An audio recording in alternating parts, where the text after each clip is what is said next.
वो भी ऑन कर दी, रिकॉर्डिंग भी ऑन कर दी। अच्छा, ये मैंने इंस्पेक्ट एलिमेंट किया। अब ये तुम्हारी इमेज है ना, अब इस पर तुमने लगाया हुआ है विड्थ हाइट दोनों। अब देखो मैं हाइट इस पर से हटाऊंगा ना जैसे ही। अच्छा, असल में तुम्हें अपनी पिक्चर को शायद क्रॉप करना पड़ेगा, क्योंकि वो बॉर्डर भी शायद तुमने इमेज पे डायरेक्टली लगाया हुआ है, तो इस वजह से अगर एक चीज़ हटा रहे हैं तो वो ओवल सा शेप आ जा रहा है कुछ उसका। सर इमेज रिसाइजर से फिर कर दूंगा मैं। हाँ, इमेज को ना, मिसाल के तौर पे इस इमेज को अगर मैं ओपन करूँ न्यू टैब में, ठीक है, तो ये इमेज ना तुम्हारी स्क्वायर नहीं है, इसको ना क्रॉप करके स्क्वायर कर लेना मिसाल के तौर पे। वो भी मैं तुम्हें दिखाता हूँ कैसे होगा। मैंने सेव किया इस इमेज को, डेस्कटॉप पे सेव कर लिया मिसाल के तौर पे। अब मैं ये जब डेस्कटॉप पे आऊँगा ना, ये इमेज आ गई हमारी डेस्कटॉप पे। अब इसको मैं वैसे ही ओपन कर लेता हूँ।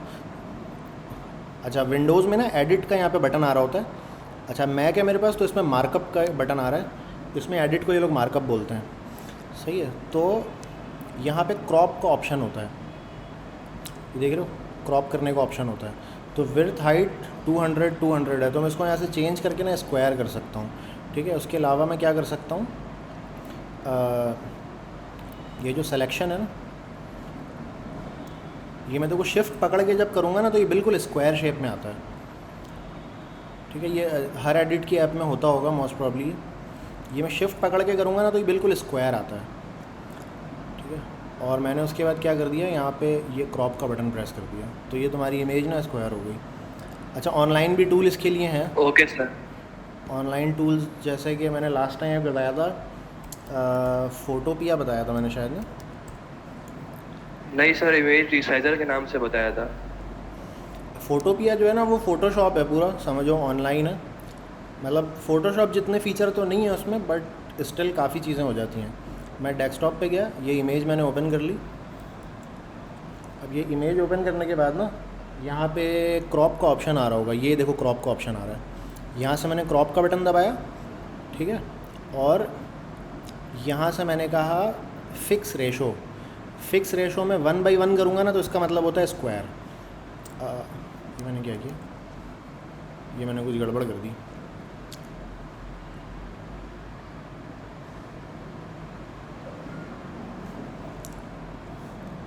अच्छा, स्पेस पकड़ के मुझे इसको आगे पीछे करना होता है शायद।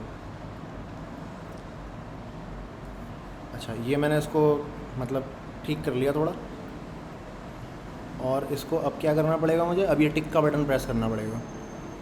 ये तुम्हारी इमेज स्क्वायर हो गई। अब उसके बाद इसको कंट्रोल एस करके सेव कर दिया। कंट्रोल एस करके सेव करने के बाद अब इसको यहाँ से एक्सपोर्ट का बटन दबा के जेपेग में भी कर सकते हो, पीएनजी में। अच्छा, ये हम शुरू में पढ़ चुके हैं बुक में कि पीएनजी फॉर्मेट कौन से वाले इमेजेस के लिए सही होती है, जेपीजी कौन से वाले इमेज के लिए सही होती है। तो इस इमेज के लिए मुझे उस डेटा की बुनियाद पर पता है कि जेपीजी सही है। जिन लोगों को वो नहीं पता वो पुराने वाले ज़रा लेक्चर्स देखें, ठीक है। बस ये एक विंडो खुली है, इसमें सेव का मैंने बटन दबा दिया। अब ये जो मेरे पास इमेज सेव हुई है ये डाउनलोड में जाके सेव हो गई होगी। अब मैं जब डाउनलोड में जाके देखूंगा तो मुझे ये स्क्वायर इमेज मिल गई है। इसको मैं ओपन करूंगा, ये इमेज स्क्वायर है, ठीक है। ओके सर, मैं चेंज कर दूंगा। अच्छा, अब हम इसको फ़ोटोपिया को कर देते हैं बंद। और ये मैंने क्या खोल लिया, अच्छा ये मेरे पास दो दो खुला हुआ है।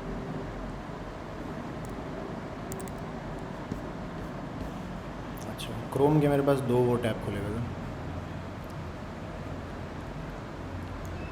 अच्छा जी, तो ये हमने देख लिया अहमद रज़ा का असाइनमेंट। अच्छा, अहमद रज़ा के अलावा कौन था, शिराज ज़फ़र। शिराज ज़फ़र ने जो है वो ये बटन बनाया है। क्या बात है यार, बड़ी अच्छी सी एनिमेशन लगाई है आपने बटन पे। अच्छा, बड़ा अच्छा CSS लगाया है, गुड यार। अच्छा, जो भी कुछ बनाया करो ना क्लास में दिखाया करो कि यार ये मैंने बनाया है, चाहे वो क्लास का पार्ट उसका नहीं भी हो ना, कहीं अलग से देख के बनाया हो तो वो क्लास में दिखाया करो। अच्छा, अहमद रज़ा, अक्सा फैसल ने भी कुछ बनाया है, सारिब गौरी, आतिफ़ उमर। सर हम एनिमेशन सीखेंगे, सॉरी, क्या चीज़? एनिमेशन वगैरह हम सीखेंगे, एनिमेशन। यार CSS की जो एनिमेशन है ना, वो हम पूरा तो कवर नहीं करेंगे, लेकिन मैं थोड़ा ओवरव्यू दे दूंगा कि वो चलती कैसे है बेसिकली। सही है।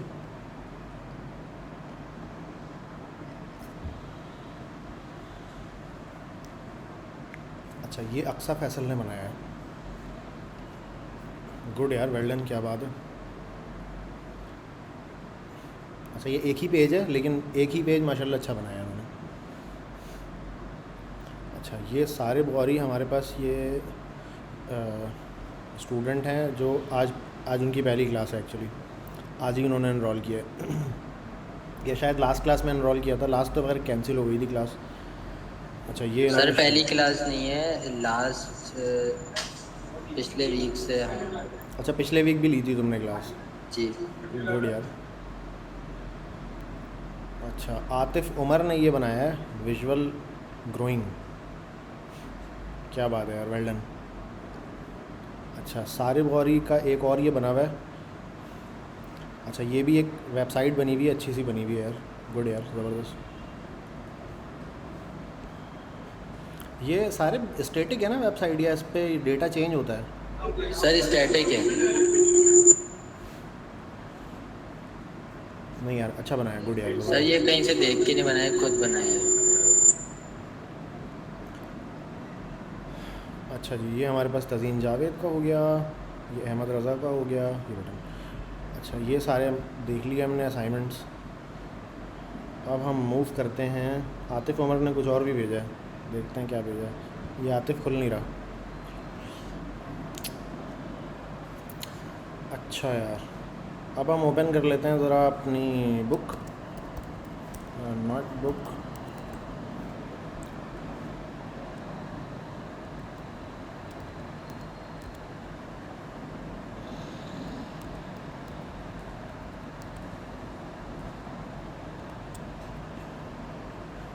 Okay, open recent while HTML।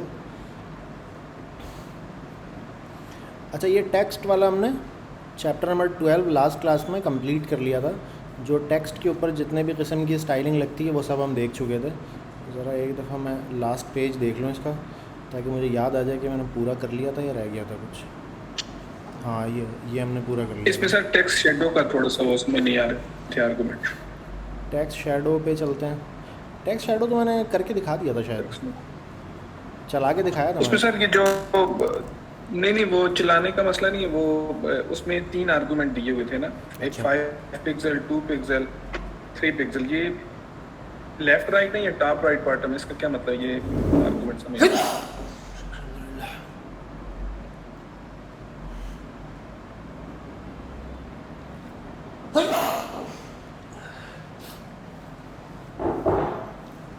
अच्छा, एक मिनट में वो कोड ओपन करता हूँ,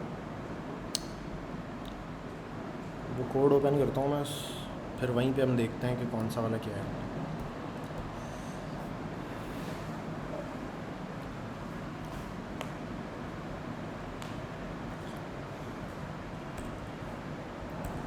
अच्छा, मैंने ये लगा दिया H4 यहाँ पे। H4 पे मैंने कह दिया हेलो टेक्स्ट शैडो। ठीक है, अब यहाँ पे आके स्टाइलिंग पे मैं कहता हूँ H4 पे कुछ स्टाइलिंग लगाना चाह रहा हूँ, और मैंने बोला कि भाई मुझे लगाना है टेक्स्ट शैडो लगाना है। 1 पिक्सल 1 पिक्सल 1 पिक्सल और ब्लू, यही 4 पैरामीटर्स थे आई थिंक उसमें। देख भी लेते हैं बुक में साथ साथ। जी सर, ठीक है जी, 1 2 3 4। अच्छा, अब ये 4 पैरामीटर में सबसे पहला वाला जो है यहाँ पे इन्होंने डिफ़ाइन किया हुआ है कि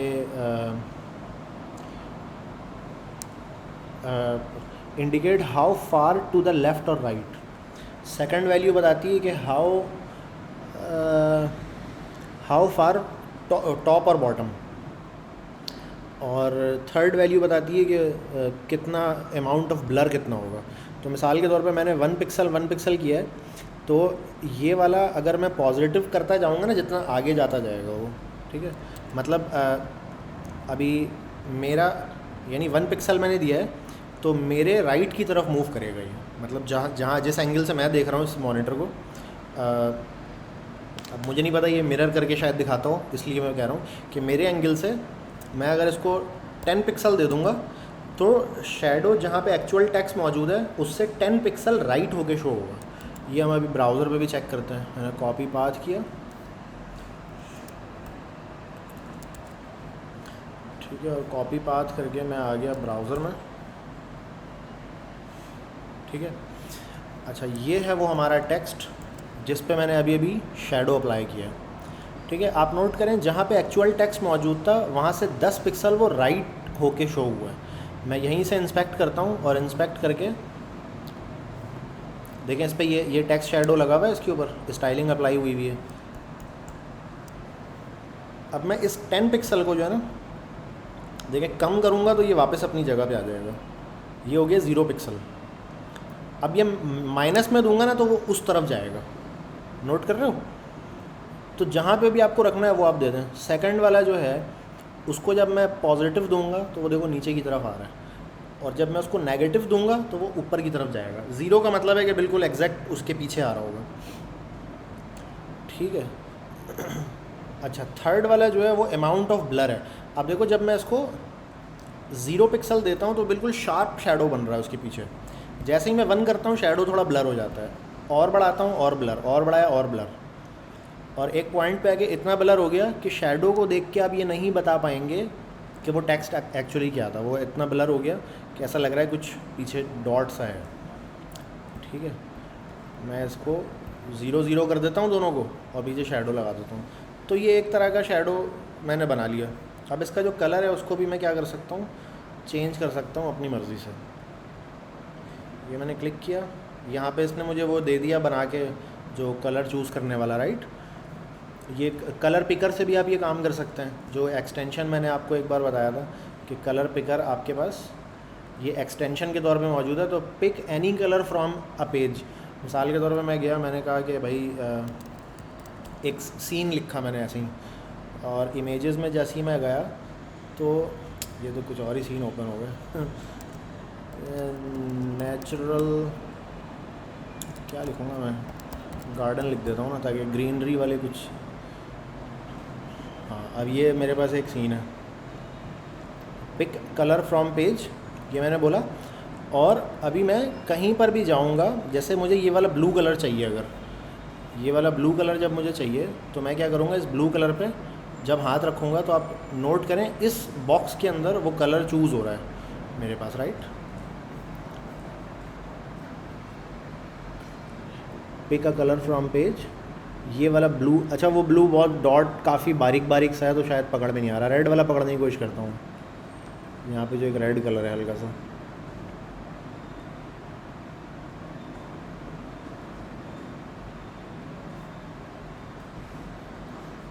रेड भी पकड़ में नहीं आ रहा। ये वाला रेड पकड़ते हैं। ये क्या हो रहा है यार, ब्लैक और वाइट शो कर रहा है।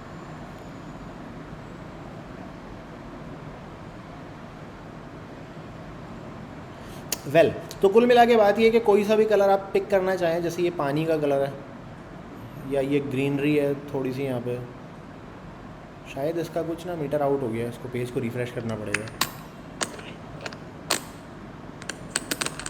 सर ये सिर्फ विंडो में कर सकते हैं या तो फिर हम मैकबुक वगैरह पे काम कर सकते हैं इसके ऊपर? ये गूगल क्रोम का एक्सटेंशन है, जहाँ जहाँ पे गूगल क्रोम चलता है ना सब जगह ये भी चलेगा। ठीक है सर। वेल ये शायद कलर पे करना कुछ वियर्ड बिहेव कर रहा है। जहाँ पे मैं कर्सर रख रहा हूँ ना वहाँ का कलर नहीं दे रहा मुझे, वो कहीं और ही का कलर दे रहा है। इसका शायद कुछ मुझे लग रहा है गूगल क्रोम शायद मुझे रीस्टार्ट वगैरह करना पड़ेगा, या मे बी ये जो मैंने कर लिया इंस्टॉल ये गलत इंस्टॉल कर लिया, ठीक है। तो कलर पिकर वैसे बहुत सारे अवेलेबल हैं, तो अगर कोई भी कलर पिकर आपने इंस्टॉल कर लिया जो सही काम नहीं कर रहा तो you can try other available options. तो आपके पास ऑप्शंस हैं बहुत सारे, आपको इतना टेंशन लेने की ज़रूरत नहीं है कि वो काम नहीं कर रहा। अच्छा, तो जी हमने ये टेक्स्ट शैडो लगा के देख लिया यहाँ पर, और इसको सेव करके इसको बंद कर देते हैं। और अब हम चलते हैं अपने आज के टॉपिक की तरफ, जो कि है 11 बॉक्सेस।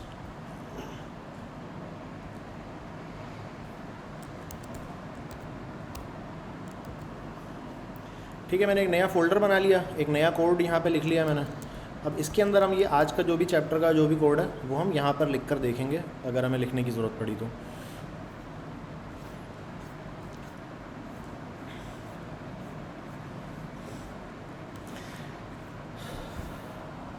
अच्छा, ये जो चैप्टर है ना CSS का, ये काफ़ी इम्पॉर्टेंट चैप्टर है CSS के हवाले से। इसके अंदर दो इम्पॉर्टेंट चीज़ें हैं, controlling the size of boxes, box के साइज़ को कैसे कंट्रोल किया जाए, या इसको यूँ अगर कहूँ मैं, बुक में थोड़ी सी चीज़ अभी अलग से भी हम पढ़ेंगे कि डिफरेंट सिचुएशंस में बॉक्स के साइज़ को कैसे कंट्रोल किया जाए। ठीक है, वो ये वाला तो इसमें बुक में जिक्र नहीं है, डिफरेंट सिचुएशन में वो हम अलग से एक जगह से देख के पढ़ेंगे, जिसको हम मीडिया क्वेरी भी कहते हैं। अच्छा, box model for border, margin and padding. ये अब बॉर्डर, मार्जिन और पैडिंग ना एक ये बॉक्स मॉडल कहलाता है।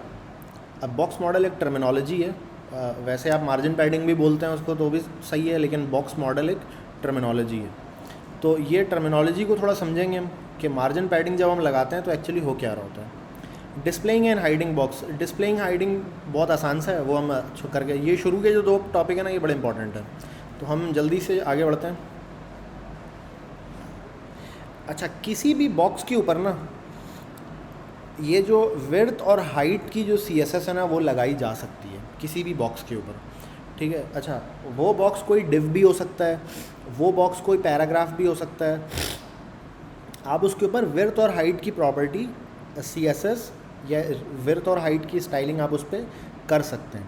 ठीक है, मिसाल के तौर पे मैं क्या करता हूँ कि एक मेरे पास यहाँ जो मैंने कोड लिखा हुआ है, इसमें एक अदर डिव बना लेता हूँ।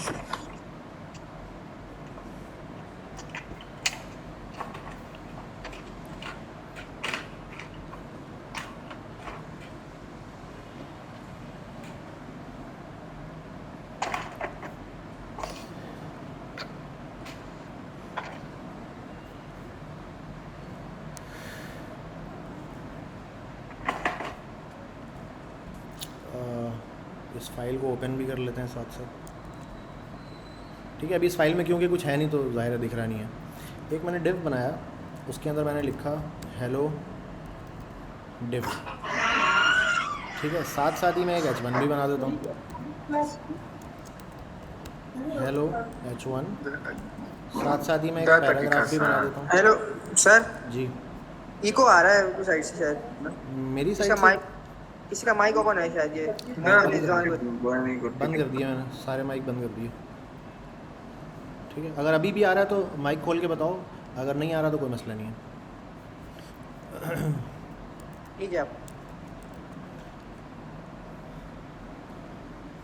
अच्छा, ये मैंने ना 3 अदद एलिमेंट्स बना दिया, एक अदद मैंने डिव बनाया, एक H1 बना दिया, एक मैंने पैराग्राफ बना दिया। अच्छा, बाय डिफ़ॉल्ट अब जब मैं जाके उसको ब्राउज़र पे देखता हूँ तो ये 3 बॉक्सेस मुझे इस तरह बन के नज़र आ जाते हैं। CSS के शुरू के चैप्टर में ये बात बुक में आपको बता दी गई थी कि HTML के अंदर हर एलिमेंट एक बॉक्स होता है, हर एलिमेंट एक बॉक्स होता है। ठीक है, चाहे वो कोई डिव हो, चाहे वो कोई H1 हो। तो हम ज़रा इसको देखते हैं। ये जो डिव है ना, इसका बॉक्स ये हाईलाइट हो गया कि कितना बड़ा बॉक्स है।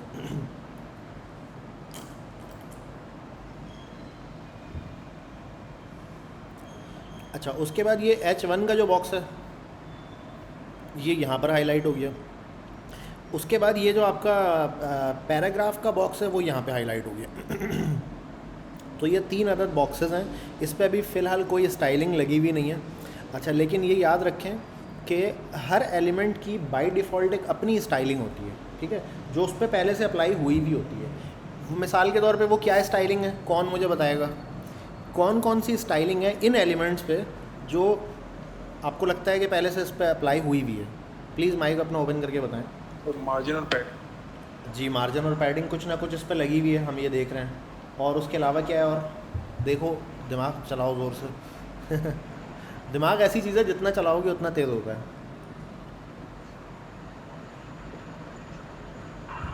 Display block sir. Sir display हुआ है। डिस्प्ले लगा हुआ है। डिस्प्ले नहीं लगा हुआ। इस डिव के ऊपर, इस H1 के ऊपर और इस पैराग्राफ के ऊपर कौन कौन सी ऐसी स्टाइलिंग है जो आपको लगता है कि पहले से लगी हुई है, हमने लगाया भी नहीं है लेकिन फिर भी लगी हुई है? विड्थ लगी हुई है सर मेरे तो। विड्थ सर डिस्प्ले की प्रॉपर्टी लगी हुई है जो ब्लॉक होती है हमारे पास, और H1 पे और डिफ पे, और जो P के ऊपर लगी हुई है वो डिफ़ॉल्ट पैरेडिंग है और मार्जिन। अच्छा, और एक और भी बहुत ऑब्वियस है, बिल्कुल सामने नज़र आ रहा है, H1 बोल्ड हुआ हुआ है। H1 थोड़ा सर बोल्ड है। बॉर्डर लगा हुआ है। बॉर्डर तो नहीं लगा हुआ, नहीं बॉर्डर तो नहीं है।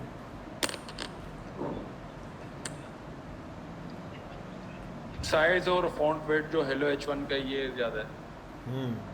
वो तो हेडिंग में होता है। होता है ना, यही तो पूछ रहा हूँ कि क्या होता है। ये H1 में तो होता ही है। H1 के ऊपर एक ऐसी स्टाइलिंग लगी हुई है, पहले से लगी हुई है, हमने नहीं लगाई है। जब भी H1 लिखते हैं हम तो पहले से स्टाइलिंग लगी हुई होती है, जो क्या होता है उसका फॉन्ट साइज, फॉन्ट साइज़ है, ठीक है, एक फॉन्ट साइज़ थोड़ा ज़ाहिर है बाकी टेक्स्ट से बड़ा है उसका। H1 बोल्ड H1 थोड़ा सा बोल्ड भी है। अच्छा, इस पे अगर मैं ऐसे पकड़ के देखूँ इसको, तो देखो इस डिव के ऊपर कोई मार्जिन शो नहीं हो रहा, कोई पैडिंग शो नहीं हो रही, लेकिन H1 के ऊपर मुझे मार्जिन भी शो हो रहा है, ऊपर और नीचे थोड़ा अब ये मार्जिन क्या होता है अभी हो हम रही है इसमें तो। हाँ, विर्थ भी Width तो 100% है, विर्थ भी इसकी 100% है, डिव में भी विर्थ लगी हुई 100%, ठीक है। जितनी भी बड़ी स्क्रीन होगी पूरा विर्थ ले लेगा, क्योंकि ये ब्लॉक एलिमेंट है, हम शुरू में देख चुके हैं कि ब्लॉक एलिमेंट जितनी विर्थ अवेलेबल होती है सब ले लेता है। तो ये भी असल में एक स्टाइलिंग है इसके ऊपर जो पहले से लगी हुई है, ठीक है, हमने नहीं लगाई, पहले से लगी हुई है। अच्छा, अब फिर हम इस अगर उस पर देखें पैराग्राफ के ऊपर, तो पैराग्राफ में भी कुछ ना कुछ मार्जिन ऊपर और कुछ ना कुछ मार्जिन नीचे यहाँ पे हमें देखने को मिल रहा है। अच्छा, जब हम इस तरह से इंस्पेक्शन कर रहे होते हैं तो मार्जिन हमें इस तरह येलो येलो दिख रहा होता सर अच्छा। है। अगर हम एक डिफ में रख के इनको करते हैं तो फिर इसकी मार्जिन पेडिंग तो आती ही नहीं इस पर, फिर हमको देनी पड़ती है इसको क्लास देकर। क्या कह रहे हो तुम? अगर ऐसे मैं एक डिव में डाल दूँ पूरे को? जी, एक डिफ में आप सब डाल लोगे तो फिर इसकी मार्जिन पेडिंग को तो वो खत्म हो जाएगी। नहीं, ख़त्म तो अगर नहीं एक ही होगी, क्लास खत्म में हो होगी। गई। ये रही ना, यहाँ से एक डिव शुरू हो गई, ये डिव शुरू हो गई और ये डिव ये पूरा यहाँ तक आ गई। तो अब आप ये कह रहे हो कि अंदर जो मार्जिन पैडिंग डली हुई थी जिसमें, वो ख़त्म हो जाएगी? मैं ये कह रहा था। करके देखते हैं, होनी तो नहीं चाहिए लेकिन करके देखते हैं। नहीं और अच्छा, ये आपके डिव आ गई, ये आपका H1 आ गया, ये पैराग्राफ आ गया। ठीक है, अच्छा अच्छा अच्छा अच्छा। तो जो इंडिविजुअल एलिमेंट्स हैं जिन पे कुछ ना कुछ लगा हुआ है स्टाइलिंग पहले से, वो जब तक हम उसको हटाएंगे नहीं ना, स्पेसिफिकली उसको पॉइंट करके जब तक हटाएंगे नहीं, या तो मैं एक काम कर सकता हूँ कि स्टैरिक लगा के मैं बोलूँ मार्जिन पैडिंग 0, तो भी उससे ही गायब हो जाएगा, ठीक है, सबका ही गायब हो जाएगा। लेकिन ये एक अच्छी प्रैक्टिस नहीं है कि स्टैरिक करके कुछ भी हम करें। तो हमने देखा कुछ ना कुछ स्टाइलिंग इस पे लगी हुई है। अच्छा, फिर बुक में इन्होंने क्या बोला कि भाई हाइट और विड्थ आप सब पे लगा सकते हो, ठीक है, बैकग्राउंड कलर भी हम लगा कर देख चुके हैं। तो विड्थ और हाइट ज़रा इस पर लगा कर देखते हैं कि क्या होता है। अच्छा, मैं कोड से नहीं लगा रहा हूँ, मैं यहाँ से डायरेक्ट लगा रहा हूँ ताकि ये भी आपको पता चले ये तरीका भी कैसे होता है। अच्छा, किसी भी एलिमेंट को मैंने सेलेक्ट किया, ये मैंने पैराग्राफ को सेलेक्ट कर लिया मेरे केस में। पैराग्राफ को सेलेक्ट करने के बाद यहाँ नीचे देखो स्टाइल लिखा हुआ है, ठीक है, इसको मैं जूम इन करने की कोशिश करता हूँ इस वाले पार्ट को। सर हम एक स्टार्ट दे के टैग लगाते हैं, मार्जिन 0, पैडिंग 0, बॉक्स। हाँ नहीं, वो अच्छी प्रैक्टिस नहीं है, करते हैं कुछ लोग लेकिन वो अच्छी प्रैक्टिस नहीं, हो जाता है उससे गायब। उसमें असल में हम ये कह रहे होते हैं कि जितने भी एलिमेंट्स हैं पूरे डॉक्यूमेंट में सबकी मार्जिन पैडिंग 0 कर दो, ठीक है, हम असल में ये कह रहे होते हैं। लेकिन आप नोट करें, अभी जो ये आपके सामने टेक्स्ट लिखा हुआ है, ये टेक्स्ट सही लग रहा है देखने में लिखा हुआ। भाई हेडिंग होती है ना, तो हेडिंग के बाद कुछ ना कुछ फासला होता है, फिर एक्चुअल टेक्स्ट शुरू होता है। आप कोई अखबार कोई बुक उठाकर देखें, इसी तरह होता है। तो ये जो डाला है इन्होंने बाय डिफ़ॉल्ट, ये असल में इसी तरह, this element is suppose to be like this, जब ही उन्होंने डाला है। अभी आप उसको ज़बरदस्ती हटाते हैं कुछ लोग, उनको अच्छा लगता है कि भाई मैं हर चीज़ अपने हाथ से स्पेसिफाई करूँ, बट व्हाट आई थिंक कि भाई पहले से कोई चीज़ अगर लगी हुई है तो आपको वो हेल्प आउट कर रही है ना, तो उसको हटाने की क्या ज़रूरत है, उसको लगा रहने दो। तो हर बंदे की अपनी अपनी अप्रोच है, जाहिर है। अब 4-5 डेवलपर को आप एक ही टास्क देंगे ना, तो वो पाँचों अलग अलग अंदाज से करेंगे और पाँचों सही है, गलत नहीं है। अगर रिज़ल्ट मिल रहा है जो रिज़ल्ट रिक्वायर्ड है तो वो सही है पाँचों पर।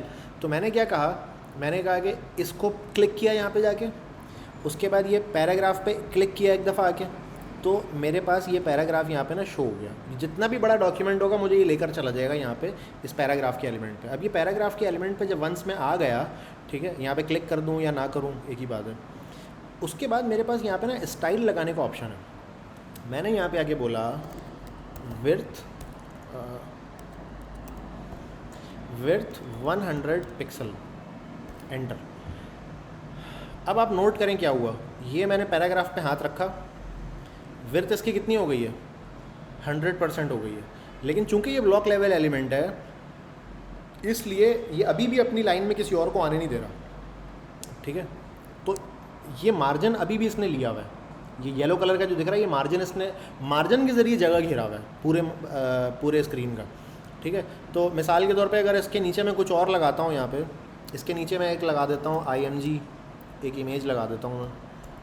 इमेज वैसे तो यहाँ पे है नहीं कोई, और कोई इनलाइन एलिमेंट लगा देता हूँ मैं, span some text in a span, ठीक है। तो ये स्पैन को अभी भी अपनी जगह पर आने नहीं देगा ये।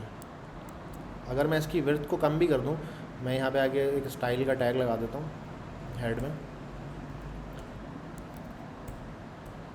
मैंने कहा कि पैराग्राफ की जो विड्थ है 100 पिक्सल हो चुकी है वो। अच्छा, यहाँ पे मैं लिखूँगा तो वो परमानेंट रहता है, जाहिर है। जो मैं साइड में या स्टाइलिंग कर रहा हूँ ना, मैं पेज रिफ़्रेश करूँगा तो वो गायब हो जाता है, सही है। ये ऐसे डिबगिंग पर्पसेस के लिए होता है, तो मैंने कोड में ही लिख दिया ताकि वो परमानेंट हो जाए। अब ये जो लिखा हुआ है ना सम टेक्स्ट, ये स्पैन है, लेकिन आप नोट करें पैराग्राफ की विड्थ कम होने के बावजूद भी क्या हुआ है, क्योंकि ये ब्लॉक लेवल एलिमेंट है तो ये अपनी लाइन में किसी और को आने नहीं देगा, ठीक है। तो अभी तो हमने इसको विड्थ कम करके देख लिया, उससे डिस्प्ले वाली जगह तो इसकी कम हो गई, लेकिन अब ये क्या सीन है, अब ये आपको बॉक्स मॉडल में जाकर समझ में आएगा कि ये क्या सीन है, ठीक है। अब ज़रा हम आगे चलते हैं। तो विड्थ हमने लगा कर देख लिया, सेम इसी तरह हाइट भी लगेगी, हाइट को भी आप कम ज़्यादा कर सकते हैं, ठीक है जी। अच्छा, एक मिनिमम विड्थ और मैक्सिमम विड्थ भी होती है। मिसाल के तौर पे जैसे मैं इसकी 100 पिक्सल फ़िलहाल तो हटाऊँ, सर ये विड्थ और हाइट किस बेस पे सेट की जाती है? सॉरी, विड्थ हाइट क्या कहा, दोबारा रिपीट करो। खुद स्पेसिफाई करनी पड़ती है विड्थ? हाँ, जहाँ विड्थ और पे हाइट जो है ये खुद स्पेसिफाई करनी है, गिवन होती है कि इतनी? देखो, आमतौर पे क्या होता है कि आपका डिज़ाइनर ना आपको एक चीज़ बना कर देता है कि यार ऐसा डिस्प्ले होना चाहिए, समझ रहे हो। उसको हम क्या बोलते हैं, wire frame of a website. अब वो डिज़ाइनर ना आपको वायर फ्रेम जो बना के देगा ना, वो कुछ इस तरह का बना के देगा, देख रहे हो, कुछ इस तरह का आपको बना के देगा। अब इस वायर फ्रेम में आपको पता चल रहा है ना कि ये बॉक्स इतना बड़ा चाहिए आपको, स्क्रीन के साइड पे इतना बड़ा बॉक्स चाहिए, या कोई हम दूसरा देखते हैं इसके अलावा। ये डिज़ाइनर आपको बना के देता है वायर फ्रेम, एटलीस्ट ये आपको मिलेगा। अगर आपका कस्टमर नॉन टेक्निकल भी है ना, तो ये आप उसके साथ बैठ के बनाना पड़ेगा आपको। तो इसमें आपको दिख रहा है कि क्या चीज़ कितनी बड़ी है, तो जाहिर है विड्थ हाइट को चेंज करके ही तो आप इस तरह का बनाएंगे ना इसको। अच्छा, वायर फ्रेम के बाद जो अगली चीज़ बनती है वो कहलाती है डिज़ाइन, ठीक है। डिज़ाइन जो है आपको वो PDF में या बहुत सारे मुख्तलिफ टूल्स आ चुके हैं, बन के मिलता है आपको। अभी यहाँ पे कोई मुझे ऐसी एग्जांपल नहीं दिख रही डिज़ाइन की।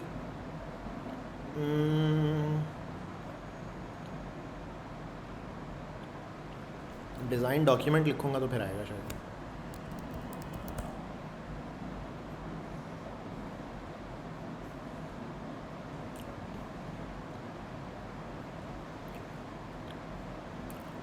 कुछ इस तरह का होता है ये, ठीक है। एक ऐसी PDF की फ़ाइल होती है या एक ऐसी PNG की फ़ाइल होती है जिसमें कलर्स वगैरह सारी चीज़ें एक्यूरेट होती हैं, जो डिज़ाइनर आपको बना के देता है, या तो फ़ोटोशॉप पे या तो एडोब XD पे बना के देता है। आजकल एक और फिग्मा भी एक टूल आ गया, बड़ा लोग उसको यूज़ कर रहे हैं।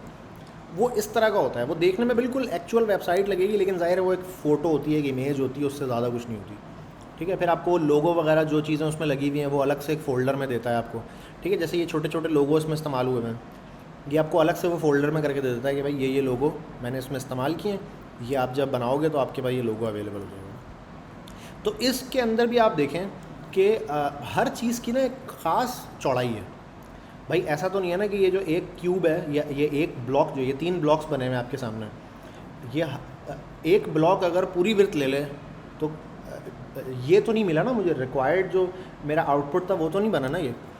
तो मोस्ट ऑफ द टाइम ये होता है कि डिज़ाइनर आपको कुछ बना के देता है, आपको वो अचीव करना होता है, ठीक है। और सम टाइम ऐसा भी होता है कि वो डिज़ाइनर आपको कुछ भी नहीं बोलता, आप अपने लिए मिसाल के तौर पे कोई चीज़ बना रहे हैं, तो फिर आप खुद ही डिसाइड करते हैं कि क्या चीज़ कैसी होगी नहीं होगी, उसके अकॉर्डिंगली आप कर लेते हैं। अच्छा, अब एक होती है मिनिमम और एक maximum width. Minimum maximum width से क्या होता है, जैसे आप देखें इसको, स्क्रीन को मैं जितना बड़ा करता जा रहा हूँ ना, ये उतने पे लेता जा रहा है। इमेजिन करें कि अगर ये स्क्रीन इतनी बड़ी हो जाए कि ये सारा का सारा टेक्स्ट एक लाइन में आ जाए। अब इसको मैं स्क्रीन को और बड़ा करता हूँ, एक पॉइंट आएगा, ये पूरा टेक्स्ट एक लाइन में आ जाएगा। देख रहे हो, ये पूरा टेक्स्ट एक लाइन में आ गया, दिख रहा नहीं होगा, बहुत छोटा हो गया। हालांकि ये 3-4 लाइन का 5 लाइन का टेक्स्ट था, ये बिल्कुल एक लाइन में आ गया। मैं चाहता हूँ यार ऐसा नहीं हो, मैं चाहता हूँ एटलीस्ट ये जो टेक्स्ट है ना मेरा, वो 3 लाइनों में शो हो।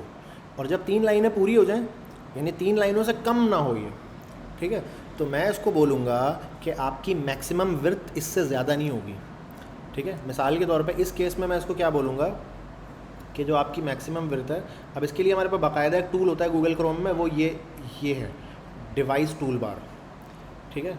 अब इसको मुझे, अब आप नोट करें, ये जैसे मैं इसको बढ़ाऊँगा ना, यहाँ पे दिख रहा है कि कितने पिक्सल की स्क्रीन इस वक्त मौजूद है।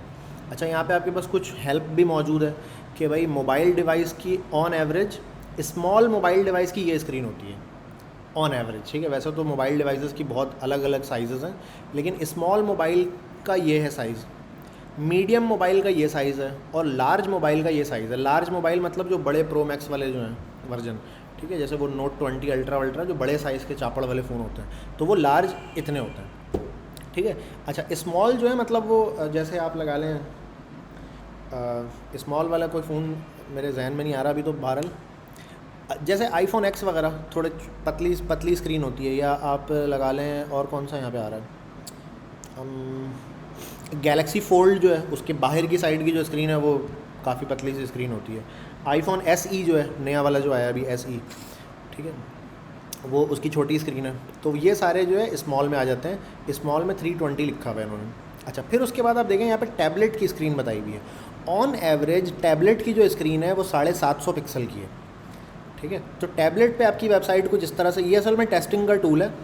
तो हम आमतौर पे जब वेबसाइट बनाते हैं तो क्लाइंट की जो रिक्वायरमेंट आमतौर पे देखी जाती है वो 3 डिवाइसेस पे देखी जाती है, ठीक है। मतलब देखा गया है कि 3 डिवाइसेस पे क्लाइंट्स आमतौर पे कहते हैं कि यार ये चलना चाहिए।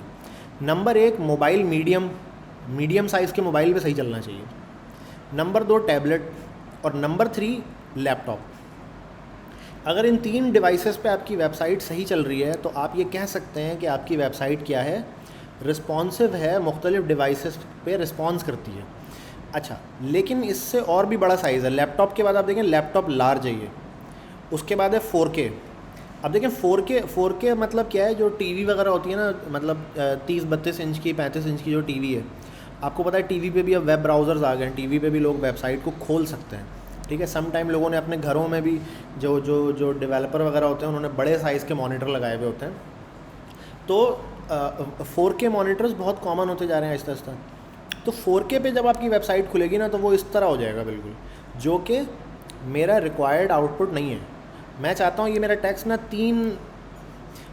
3 लाइनों से कम ना हो, ठीक है।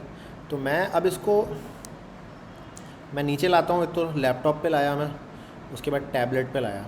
मैं चाहता हूँ इससे ज़्यादा छोटा ना हो मेरा, ठीक है। तो अब मैं इसको क्या करूँगा, मैं चेक करूँगा कि अभी इसकी विड्थ क्या है। अभी इसकी विड्थ, आप इस पर जब मैं क्लिक करूँगा तो आप देखें नीचे एक बना हुआ आ रहा है, नीचे एक ये चार्ट सा खुल गया है, इसमें ये पिक्सल में इसकी विड्थ बता रहा है कि अभी इसकी विड्थ क्या है। अभी इसकी विड्थ है 752, ठीक है। तो मैं क्या करूँगा, मैक्सिमम, अब जैसे इसको मैं बढ़ाऊँगा ना तो इसकी विड्थ भी साथ साथ बढ़ेगी, ठीक है। ये देखो विड्थ बढ़ गई, 900 हो गई। तो मैं 750 पे इसको फिक्स करना चाहता हूँ। मैं कहता हूँ भाई 750 से और बड़ा नहीं होना है आपने, ठीक है। तो मैं पिक्सल पे आऊँगा, मैंने कहा मैक्सिमम विड्थ 750 पिक्सल। अच्छा, अब देखें इसका इम्पैक्ट क्या हुआ। इसका इम्पैक्ट ये हुआ कि जब मैं इससे बड़ा करूँगा ना, आप देखें वो साइज़ उधर रुक जाएगा आगे। अगर मैं इस पर हवर करूँ तो आप देखें क्या हुआ, ये उतने पे रुक गया साइज़ इसका, वहाँ से मज़ीद आगे नहीं बढ़ रहा हो। ठीक है, अगर मैं इसको 4K पे भी ले जाऊँ, लैपटॉप पे ले गया, लैपटॉप लार्ज पे ले गया, 4K पे ले गया, उसके बावजूद भी क्या है, ये टेक्स्ट पूरा सिंगल लाइन में नहीं आएगा, क्योंकि मैंने मैक्सिमम विड्थ इसकी डिफ़ाइन कर दी है। अच्छा, ऑन अदर एंड अगर इसको मैं छोटा करूँ, इसको मैं टैबलेट पे लाता हूँ। ठीक है, टैबलेट से अगर मैं इसको छोटा करूँगा तो ये विड्थ कम हो रही है साथ साथ। ठीक है, मैक्सिमम तो मैंने सेट कर दी कि इससे ऊपर मत जाना, लेकिन मिनिमम मैंने सेट नहीं की है, तो मिनिमम वो कम हो रही है स्क्रीन। अगर स्क्रीन छोटा हो रहा है तो मिनिमम स्क्रीन के साथ साथ वो उसका साइज़ भी छोटा हो रहा है। अच्छा, अब मिनिमम भी मुझे कहीं ना कहीं रोकना पड़ेगा इसको, नोट कर रहे हो, क्योंकि जब मैं इसको बहुत छोटा कर दूंगा तो फिर ये क्या होगा, एक एक वर्ड आ गया पूरी लाइन में। अभी मेरे पास 64 पिक्सल की स्क्रीन हो गई। 64 पिक्सल की वैसे होती तो नहीं है स्क्रीन, तो मोबाइल मीडियम होता है, मोबाइल मीडियम से नीचे वाले को हम आमतौर पे सपोर्ट नहीं देते। ठीक है, आजकल तो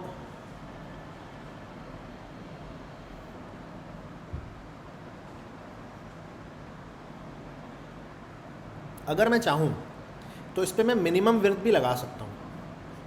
अच्छा, मैं ये चाहता हूँ कि मोबाइल मीडियम पे जो ये शो होता है ना, उससे छोटा नहीं हो। ठीक है, अभी तो ये छोटा हो जा रहा है ना, अभी ये छोटा हो जाता है। मैं कहता हूँ मोबाइल मीडियम पे आप आओ, और मोबाइल मीडियम पे आके मैंने देखा इसकी विड्थ क्या है, इसकी विड्थ है 350 पिक्सल मोबाइल मीडियम पे। ठीक है, 350 है, 359 है, लेकिन 350 समझ लो। मैंने यहाँ पे आके बोल दिया भाई मिनिमम जो विड्थ है ना आपकी, वो क्या हो जाए, 350 पिक्सल से नीचे नहीं आपने जाना। यहाँ पे मैक्स दोबारा लिख दिया मैंने, मिनिमम विड्थ। ठीक है, 350 पिक्सल से छोटा नहीं होना है आपने मज़ीद, क्योंकि सम टाइम क्या होता है, जब आपका पैराग्राफ या कोई भी ऐसा एलिमेंट होता है जब वो बहुत छोटा होता है तो फिर मसले करता है वो। ठीक है, वो वैसा नहीं दिख रहा होता जैसा उसको दिखना चाहिए। अब आप देखें ये बड़ा हो रहा है साथ साथ, लेकिन ये बड़ा कहाँ तक होगा, ये बड़ा 750 तक होगा, उससे ज़्यादा ऊपर नहीं जाएगा। और छोटे में कहाँ तक होगा, ये 350 से नीचे नहीं जाएगा। देखो अब 350 पे आके ना ये जूम इन जूम आउट होना शुरू हो गया। 350 से ये मज़ीद छोटा नहीं होगा अब। ठीक है,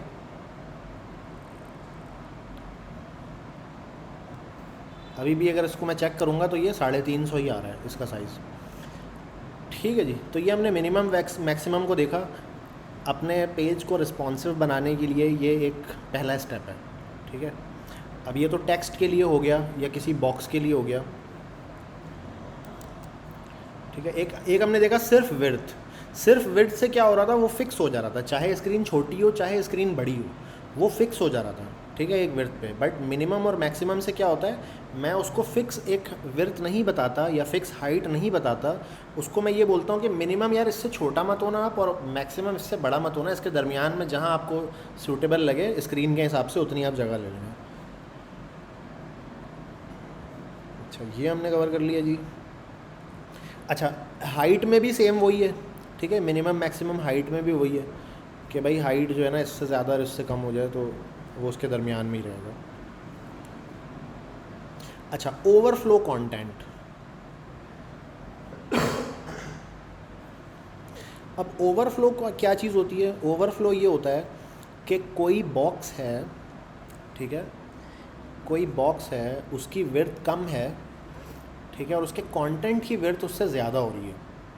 अच्छा, इतना जो मैं कोड लिखा है उसको मैंने कमेंट कर देना है ताकि मैं एक नई एग्जांपल बना सकूँ अब आगे। ठीक है, इसको मैंने कमेंट कर दिया ताकि वो पुरानी एग्जांपल अपनी जगह प्रिजर्व हो जाए। अब मैं एक नया कोड बनाने लगा हूँ। मैंने कहा डिव, और इस डिव को मैं एक क्लास दे देता हूँ, सही है, स्मॉल। इसका एक ऐसे मैंने क्लास दे दिया ताकि क्या बोलूँ उसको मैं कुछ ना कुछ स्टाइलिंग दे सकूँ। नो, विड्थ मैंने कहा भाई आपकी 200 पिक्सल है। ठीक है, इस डिव की जो विड्थ है वो 200 पिक्सल है। ठीक है, अच्छा, अब इसके अंदर आके मैंने क्या बोला, मैंने एक पैराग्राफ दिया और इस पैराग्राफ में मैंने कुछ टेक्स्ट लिख दिया। इस पैराग्राफ में मैंने कुछ टेक्स्ट लिख दिया। अब ज़रा देखते हैं इसका डिस्प्ले किस तरह से आ रहा है। इसका डिस्प्ले कुछ इस तरह से आ रहा है। यार ये वैसे वो चीज़ हुई नहीं जो मैं चाह रहा था, ये वो वाली चीज़ हुई नहीं जो मैं चाह रहा था।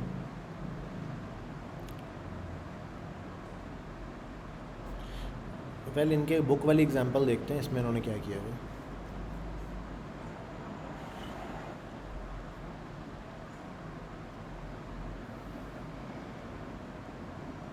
अच्छा मुझे वो विड्थ हाइट दोनों ही देनी पड़ेगी उसके लिए।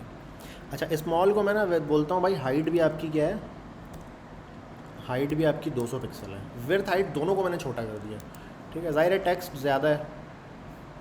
अब हम देखते हैं कि इसके साथ क्या हुआ है, जो मैं चाह रहा था वो हो गया है।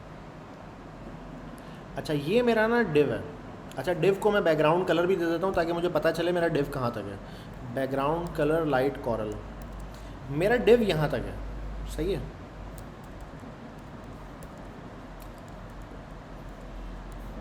मेरा जो डिव है वो ये जो रेड कलर आ रहा है ना, ये मेरा डिव है। अच्छा विड्थ मैंने इसकी कही 200 पिक्सल, हाइट मैंने कही 200 पिक्सल, बट इसके अंदर का जो पैराग्राफ है वो क्या हो रहा है, वो ज़ाहिर है वो 200 पिक्सल में एडजस्ट नहीं हो पा रहा क्योंकि उसका साइज़ बड़ा है, उसका टेक्स्ट बड़ा है।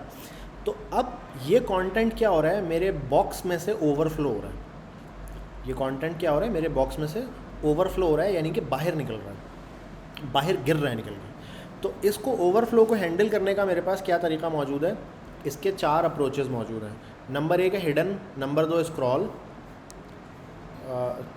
बाकी 2 किधर लिख दिए इसमें, वेल अभी मैं वो लिखूँगा तो आ जाएगा। अच्छा तो अब मैं क्या बोलूँगा, मैं चूँकि मैंने इस बॉक्स का साइज़ छोटा कर दिया है तो इसी के साथ साथ मैं इसको बताऊँगा कि भाई ओवरफ्लो को मैं क्या करूँ, ठीक है। अब ओवरफ्लो के अंदर एक है ऑटो, एक है हिडन। हिडन में क्या होता है कि जो भी चीज़ बाहर निकल रही होगी ना उसको वो छुपा देगा, उसको गायब कर देगा, छुपा देगा वो। आप नोट करें जितना शो हो सकता था शो कर दिया, उसके आगे की जो चीज़ थी उसको इसने हिडन कर दिया। अगर मैं यहाँ पे जाकर देखूँ इस पैराग्राफ में, तो इस पैराग्राफ के अंदर ये ना pixel have been most popular method, तो पिक्सल हैव बीन तक ही दिख रहा है, मोस्ट पॉपुलर के आगे इसने फिर छुपा दिया। एक तो ये हो गया हिडन है। अच्छा हिडन के अलावा क्या है मेरे पास, स्क्रॉल। स्क्रॉल में क्या होता है कि अगर कंटेंट ज़्यादा है तो ये एक स्क्रॉल बार बना के दे देता है, ठीक है। अच्छा स्क्रॉल के अलावा और क्या है मेरे पास, स्क्रॉल के अलावा है विजिबल। विजिबल क्या होता है, वो बाय डिफ़ॉल्ट जो है विजिबल ही होता है। जो शुरू में था ना, कुछ भी नहीं लगाया था तो ये विजिबल था, बाहर निकला हुआ है, नज़र आ रहा है, विजिबल है। अच्छा ये हमने 3 देख लिया, और एक चौथा भी है जो मोस्ट पॉपुलर है। यार एक और कौन सा था इसमें, मेरा ख्याल है ये 3 ही है, मुझे ऐसा लग रहा है कि एक और कुछ था। वेल तो ऑटो है, हिडन है, स्क्रॉल है और विजिबल है, ये 4 हैं टोटल। जी सॉरी,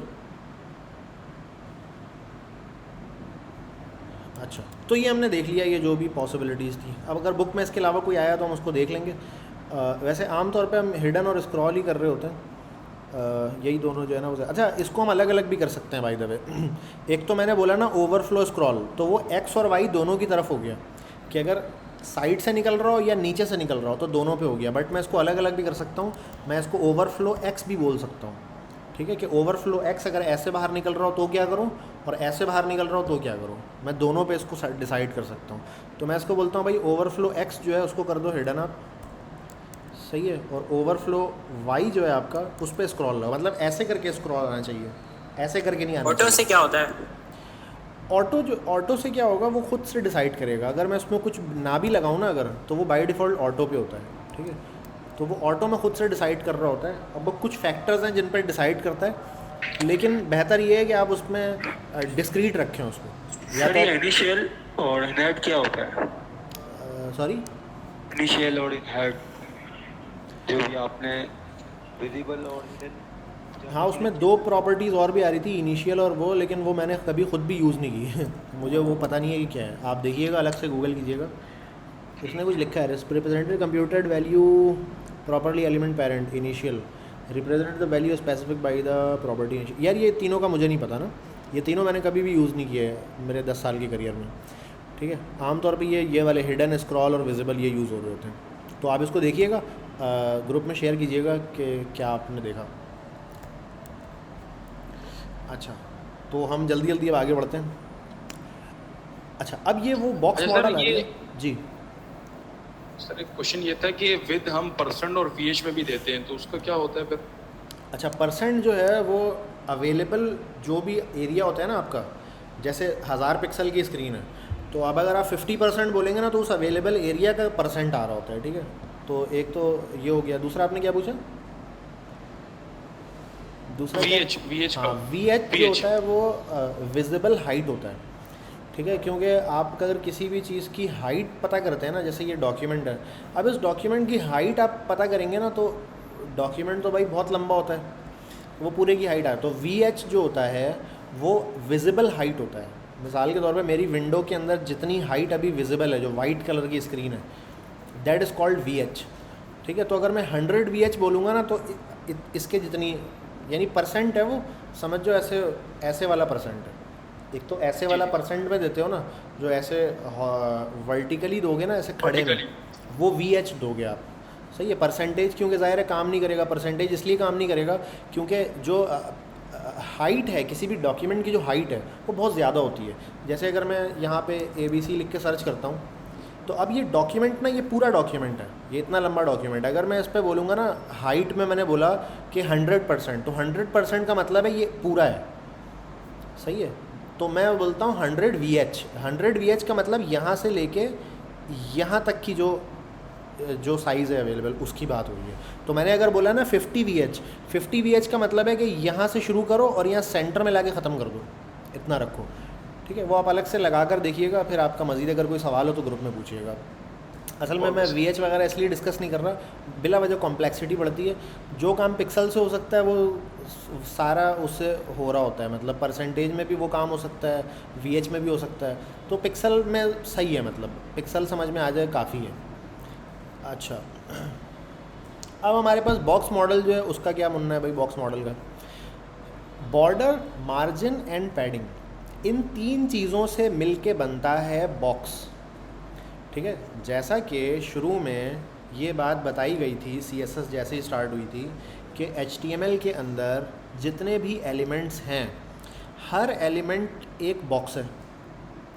तो ये जो बॉक्स, इतना तो उन्होंने शुरू में बता दिया था। अभी एक नई बात ऐड कर रहे हैं इसमें। अभी नई बात क्या ऐड कर रहे हैं कि वो जो बॉक्स होता है, हर एलिमेंट एक बॉक्स होता है, वो बॉक्स किन चीज़ों से मिलके बनता है?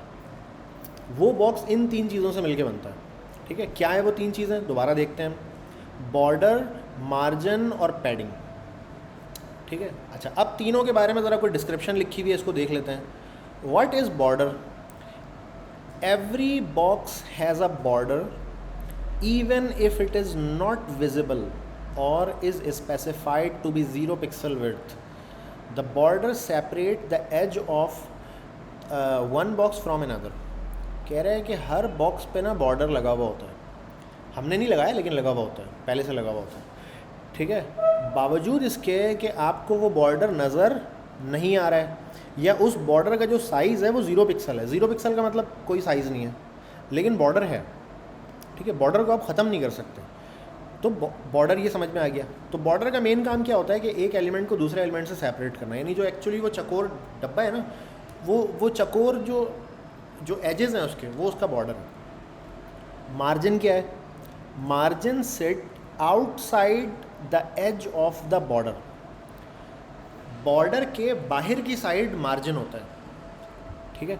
मिसाल के तौर पे अगर आप इसको देखें, ये हेलो लिखा हुआ है एक, इसके अंदर मार्जिन कौन सा वाला है? ये जो येलो वाला पार्ट है ना, ये मार्जिन है, ठीक है। देखें कलर कोड से भी इन्होंने समझाया हुआ है, मार्जिन का कलर यहाँ पे येलो है और यहाँ पे भी येलो है। बॉर्डर का कलर यहाँ पे थोड़ा रेडिश कलर है, तो यहाँ पे भी आप देखें ये रेडिश वाला जो पार्ट है ना, दिस इज़ बॉर्डर, ठीक है। तो ये बॉर्डर है, ये मार्जिन है। तो मार्जिन के बारे में क्या सीखा हमने? Margin sit outside the edge of the border. Border से बाहर की साइड पे जो भी स्पेस कैप्चर किया हुआ होता है किसी भी बॉक्स ने, वो मार्जिन कहलाता है उसका, ठीक है। अच्छा, इसका काम क्या होता है? 2 बॉक्सेस को ना आपस में गैप देना उसका, ये इसका काम होता है, ठीक है। मिसाल के तौर पर 2 बॉक्सेस हैं, उन दोनों को आपने थोड़ा थोड़ा दूर करना है, तो आप क्या करेंगे? दोनों को बोलेंगे यार मार्जिन थोड़ा थोड़ा ले लो आप, ठीक है। तो थोड़ा थोड़ा, अच्छा मार्जिन विजिबल नहीं होता, मार्जिन क्या होता है? इनविजिबल। बॉक्स, ये जो बॉर्डर है, बॉर्डर का तो कोई ना कोई कलर होता है, बाय डिफ़ॉल्ट उसका कलर होता है ब्लैक बॉर्डर का, ठीक है। तो मार्जिन का कोई कलर नहीं होता, मार्जिन इनविजिबल होता है, ठीक है। तो मार्जिन आपको, जब तक आप इंस्पेक्शन टूल के ज़रिए उसको देखेंगे नहीं, आपको मार्जिन नज़र नहीं आएगा। अब तीसरी चीज़ है padding. Padding is the space between the border of a box and any content contain with in it. के बॉर्डर जो है, बॉर्डर और उसके अंदर कोई भी अगर कंटेंट है तो बॉर्डर और कंटेंट के दरमियान जो स्पेस है ना, दैट इज़ कॉल्ड पैडिंग। अच्छा, बाय डिफ़ॉल्ट पैडिंग भी होती नहीं है, ठीक है, बाय डिफ़ॉल्ट पैडिंग कुछ भी नहीं होती मोस्ट ऑफ द टाइम। कुछ टाइम पे हो भी सकती है, क्योंकि कुछ एलिमेंट्स होते हैं उसमें कुछ पैडिंग पहले से लगी हुई होती है, ठीक है। तो ये जो पैडिंग है, जैसे आप इसको समझ लें, जैसे फ्रिज का डब्बा खोलते हैं ना, जब फ्रिज के डब्बे में से क्या होता है कि ये जो हेलो लिखा हुआ है ना, ये समझ जाए फ्रिज है, और ये जो बॉर्डर है इसको आप समझ जाएं गत्ते का डब्बा है। तो इसके दरमियान में ना एक सफ़ेद उन्होंने कुशन डाला हुआ होता है, तो आप पैडिंग को उस तरह कुशन समझ लें आप, ठीक है, या पैड्स भी बोल सकते हैं उसको आप, क्योंकि यानी अभी इसको मैं कैसे आसान लफ्ज़ों में बताऊं कि वो कुशन जो होता है उसका काम क्या होता है कि वो दरमियान में आके जब कोई उसको धक्का वगैरह लगता है उस फ्रिज पे, तो वो उसको प्रोटेक्ट करता है कि उसमें डेंट, तो एक्चुअल फ्रिज पे वो धक्का लगने से बचा रहा होता है, बीच में कुशन उन्होंने डाला हुआ होता है, तो that cushion is called padding, ठीक है। अच्छा, HTML में उसका मकसद ये नहीं होता डेंट से बचाना, HTML में इसका पर्पस कुछ और होता है। रिलेट तो हम कर पा रहे हैं उससे, फ्रिज के डब्बे से, लेकिन HTML में इसका जो पर्पस होता है वो इसको हेलो को डेंट से बचाना नहीं होता है, ठीक है। उसका पर्पस क्या होता है, adding padding can increase the readability of its content, ठीक है। जब हम पैडिंग बढ़ाते हैं तो क्या होता है, रीडेबिलिटी उसकी बढ़ जाती है कंटेंट की। अब ये तीनों चीज़ें हम बारी बारी ज़रा लगा कर देख लेते हैं जल्दी से, ठीक है। ये इसको मैं कमेंट कर देता हूँ जो पहले का कोड लिखा हुआ है हमारा, और एक अदद मैं बनाता हूँ div।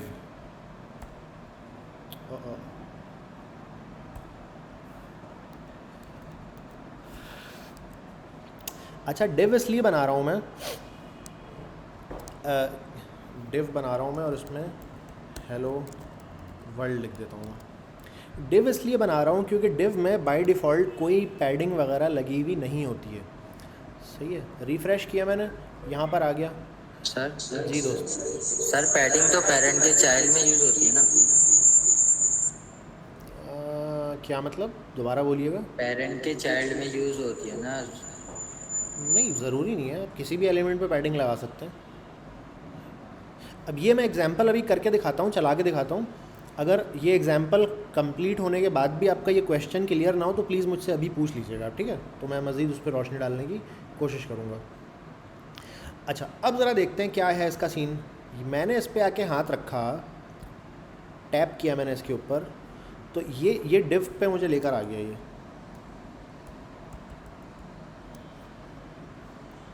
ये मुझे डिव पे लेकर आ गया। अब इस डिव के ऊपर किसी भी किस्म की मार्जिन या पैडिंग इस पे मौजूद नहीं है, ठीक है। अच्छा, ये बॉडी पे कुछ ना कुछ पैडिंग लगी हुई है, बहरहाल हम अभी उसको इग्नोर करते हैं। अच्छा, अब मैं क्या करता हूँ, इसके डिव के ऊपर आके ना एक बॉर्डर लगा देता हूँ, ताकि हमें, मैंने कहा बॉर्डर 1 पिक्सल सॉलिड ब्लैक, ठीक है। बॉर्डर मैं इसलिए लगा रहा हूँ ताकि मुझे दिखेगा यार वो कहाँ तक, उसके एजेस कहाँ पर हैं, ठीक है। ये मेरे पास बॉर्डर बना हुआ आ गया, ठीक है, ये मेरे पास बॉर्डर है। अच्छा, अब आप नोट करें कि ये जो बॉर्डर है अभी, ये एच जो अंदर का कंटेंट है उससे टच हुआ हुआ है, ठीक है। बल्कि मैं एक काम करता हूँ, इसको डिव से भी हटा के ना मैं स्पैन बना देता हूँ, सही है। अच्छा, स्पैन मैंने इसको क्यों बनाया है, क्योंकि डिव देखें क्या करता है, वो पूरी जगह ले लेता है, साइडों में भी जगह ले लेता है पूरी, मतलब पूरी स्क्रीन कैप्चर करता है। ऑन अदर हैंड स्पैन क्या करता है, स्पैन पूरी स्क्रीन कैप्चर नहीं करता, उसको जितनी जगह चाहिए होती है उतनी कैप्चर करता है, ठीक है। ये इसलिए मैंने इसको स्पैन किया है, ठीक है। कंफ्यूज मत होइएगा कि मैंने डिव को स्पैन क्यों किया। अच्छा, अब इस पर मैं लगाऊंगा, क्या लगाऊंगा भला, बॉडी। अच्छा, मेरे बॉडी पे ना कुछ मार्जिन पैडिंग लगी हुई है पहले से, तो मैं बॉडी की मार्जिन पैडिंग ज़रा हटा देता हूँ पहले। मैंने कहा बॉडी पे जो है ना क्या हो जाए, मार्जिन 0 पिक्सल,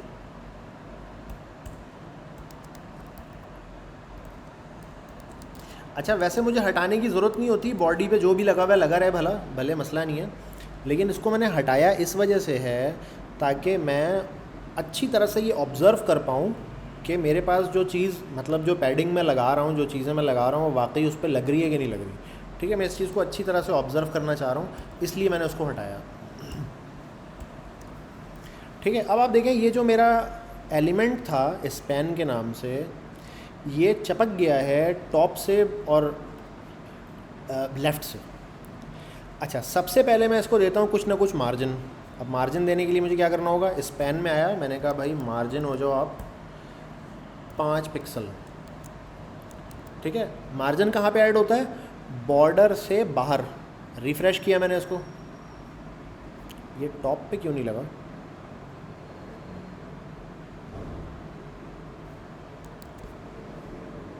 ये टॉप पे अप्लाई नहीं हुआ, ये क्या सीन है। टॉप मार्जिन नहीं देंगे टॉप। सर मार्जिन टॉप लिखेंगे तो हो जाएगा। नहीं, मार्जिन वैसे हम सिर्फ मार्जिन जब लिख रहे होते हैं तो उसका मतलब होता है चारों साइड है ना। नहीं, ये कुछ और मसला है, ये पता नहीं क्या मसला है। इस टैब को मैं बंद करके खोलता हूँ दोबारा से।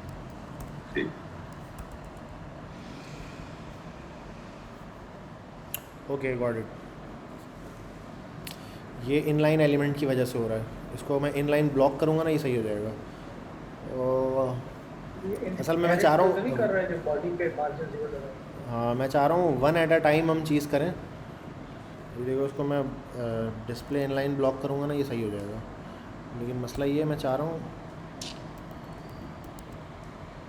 ये इनलाइन ब्लॉक किया ना मैंने, ये सही हो गया। ठीक है, अच्छा अभी इनलाइन ब्लॉक को ना हम अलग से पढ़ते हैं कि वो क्या सीन है। मैं फ़िलहाल डिस्प्ले इनलाइन ब्लॉक लगा के इसको मैं पहले मार्जिन पैडिंग सही से कवर करवा देता हूँ। ठीक है, इनलाइन ब्लॉक लगा, असल में इनलाइन एलिमेंट जो होता है ना, बहुत सारी चीज़ें उस पर आप ऐसे डायरेक्टली अप्लाई नहीं कर सकते। ठीक है, जिसमें एक ये भी शामिल है कि मार्जिन टॉप और बॉटम, ये आप क्या कर सकते हैं, इनलाइन ब्लॉक आपको एटलीस्ट बनाना होगा। जो बिल्कुल इनलाइन है उस पर कुछ चीज़ें अप्लाई नहीं होती हैं। ठीक है, अच्छा इनलाइन और ब्लॉक तो ये सब लोगों को पता है। स्पैन जो है बाय डिफ़ॉल्ट क्या होता है, इनलाइन होता है, ये हम सब जानते हैं। इनलाइन एलिमेंट का मतलब ये होता है कि उसको नई लाइन नहीं चाहिए होती, वो जहाँ पे उसको जगह मिले वहाँ पे इज्जत से वो खड़ा हो जाता है। ठीक है, वो किसी दूसरे एलिमेंट्स के साथ भी आ जाता है लाइन में। ठीक है, दैट इज़ कॉल्ड इनलाइन। और एक होते हैं ब्लॉक एलिमेंट्स। ब्लॉक एलिमेंट्स क्या होते हैं, उसको पूरे स्क्रीन पर जगह चाहिए होती है। ठीक है, वो किसी एलिमेंट दूसरे एलिमेंट के साथ खड़ा होना पसंद नहीं करता है। और पैडिंग से रिस्पॉन्सिव में इशू आता है। सॉरी, पैडिंग से रिस्पॉन्सिव में इशू आता है। अभी तो वो रिस्पॉन्सिव वाला तो मसला अभी हम देख ही नहीं रहे ना, अभी तो आगे आएगा। लेआउट बिगड़ जाता है अगर एक डिफ में पैडिंग दी है।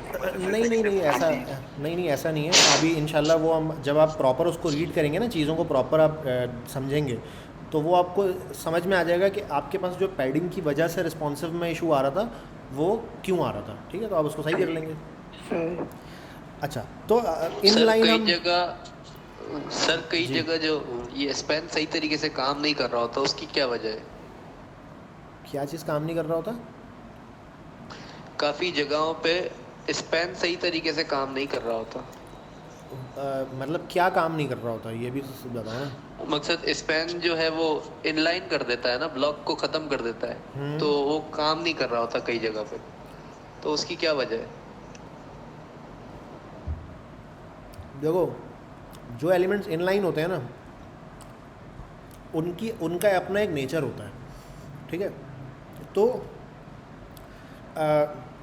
अब इस नेचर को भी हम देखेंगे थोड़ा सा स्टाइलिंग में। अभी ब्लॉक एलिमेंट का भी एक नेचर होता है, वो भी हम देखेंगे, और ख़ास तौर पे मार्जिन पैडिंग के साथ वो मस्ती करता है। तो लेकिन अभी फ़िलहाल मैं मार्जिन पैडिंग समझाना चाह रहा हूँ, तो इसको मुझे इनलाइन ब्लॉक करना पड़ा है।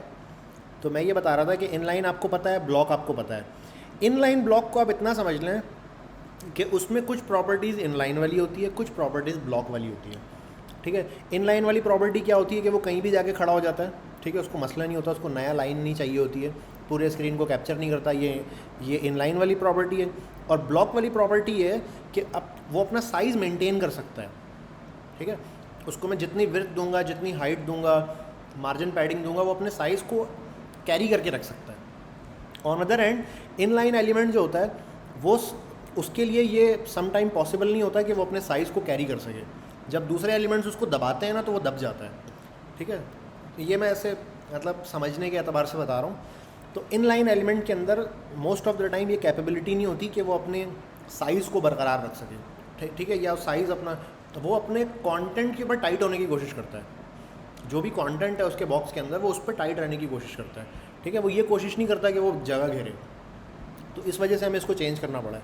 तो दोनों की नेचर है, इसको आप अलग से भी पढ़ सकते हैं, इन लाइन की क्या नेचर है, ब्लॉक की क्या नेचर है, और इन लाइन ब्लॉक की क्या क्या नेचर है, ये आप अलग से भी स्टडी कर सकते हैं अगर आप चाहें तो। वेल, तो मैंने जब इसको बोला ना मार्जिन 5 पिक्सल, तो चारों साइडों से 5 पिक्सल इसने मार्जिन ले लिया। अब आप नोट करें, ये है मेरा स्पैन। अब इसमें क्या आ चुका है इस वक्त, इसमें एक अदद बॉर्डर आ चुका है, ये बॉर्डर है इसका। अच्छा, और इसमें क्या आ चुका है, 5 पिक्सल इसमें मार्जिन आ चुका है, ठीक है। अच्छा, अब इसके अंदर मैं कुछ ना कुछ पैडिंग लगा देता हूँ। मैंने पैडिंग भी 5 पिक्सल कर दिया। पैडिंग कहाँ पर आता है, बॉर्डर के अंदर की साइड आता है, पैडिंग भी आ गया इसमें, ठीक है। अच्छा, जैसे ही मैंने इसमें पैडिंग ऐड की है, इसकी रीडेबिलिटी थोड़ी सी बढ़ गई है, अगर आपने नोट किया हो तो, ठीक है। मैं पैडिंग हटाता हूँ वापस, मैं पैडिंग वापस हटा के इसको रिफ़्रेश करता हूँ। अभी कुछ काफ़ी ऐसा लग रहा है कि क्या उसको बोलेंगे, काफ़ी मैसी सा लग रहा है देखने में ये।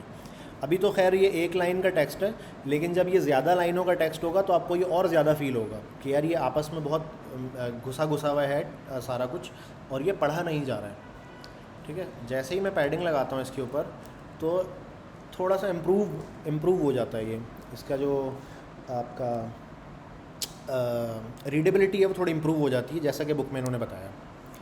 अच्छा, अब हम एक चीज़ और करके देखते हैं। ये है मेरा स्पैन। अच्छा, इसका ना मैं इस स्पैन के कुछ विड्थ भी सेट कर देता हूँ। मैंने कहा यार आपकी विड्थ जो है ना वो है 200 पिक्सल है आपकी विड्थ, सही है।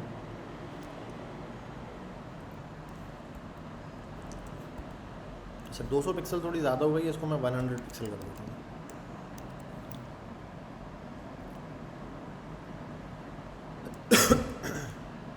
तो ये पैडिंग जो आप लगा रहे हैं जी दोस्त, बॉक्स के साइज में ऐड हो जाती है। जी ये इसी तरफ मैं आना चाह रहा हूँ।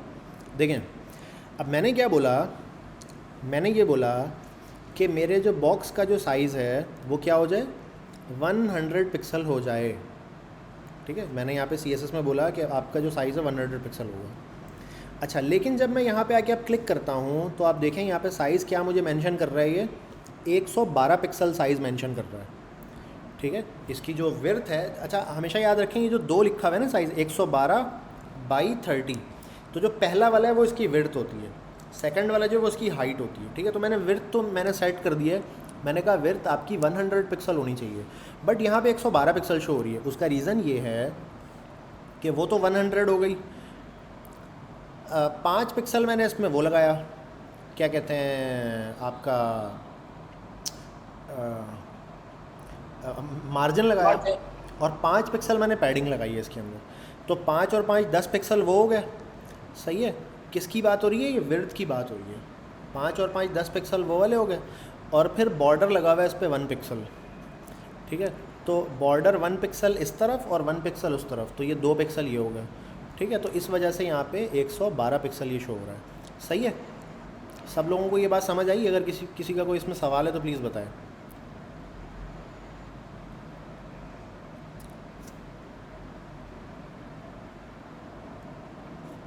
सर ये मार्जिन दोबारा बता दें। देखें, अच्छा यहाँ पे ना एक जगह और भी थी, कंप्यूटेड में जब मैं जाऊँगा ना तो यहाँ पे मुझे यहाँ पे हर चीज़ मुझे कैलकुलेट होके दिख रही होती है। मार्जिन ये रहा, बॉर्डर ये रहा, पैडिंग ये रहा, और एक्चुअल डब्बा जो है वो ये रहा, जिसको मैंने बोला है 100 ना, वो ये वाला बॉक्स है।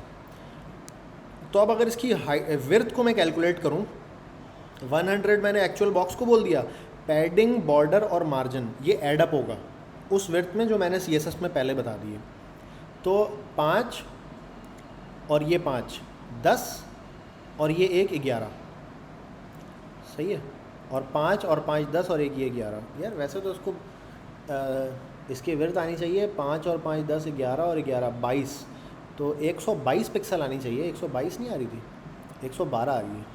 अब ये भी एक सवाल है कि 112 क्यों आ रही है। इसको मैं वापस डिव बना देता हूँ, क्योंकि मुझे लग रहा है कुछ चीज़ें ऐसी स्पैन में हैं वो हमें जो है ना तंग कर रही हैं।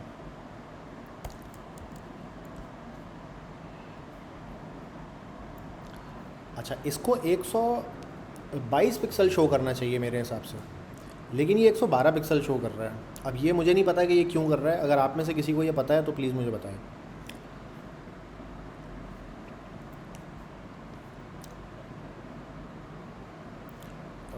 एक दफ़ा इसको गौर से देखते हैं कि ऐसा क्या हो रहा है इसमें। ये डिव है, डिव पे ये सारा कुछ लगा हुआ है।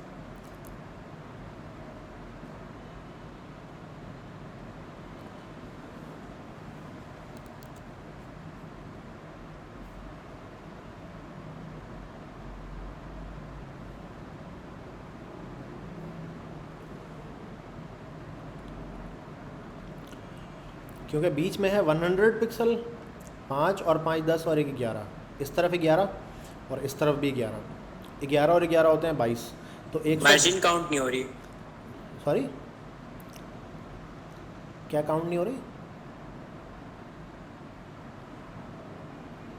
नहीं, काउंट तो खैर सभी हो रहा है, लिखा हुआ आ रहा है तो काउंट हो रहा है। वेल ये प्लीज़ अगर आप में से किसी को समझ आ जाए कि ऐसा ये कम क्यों शो कर रहा है तो मुझे बताइएगा।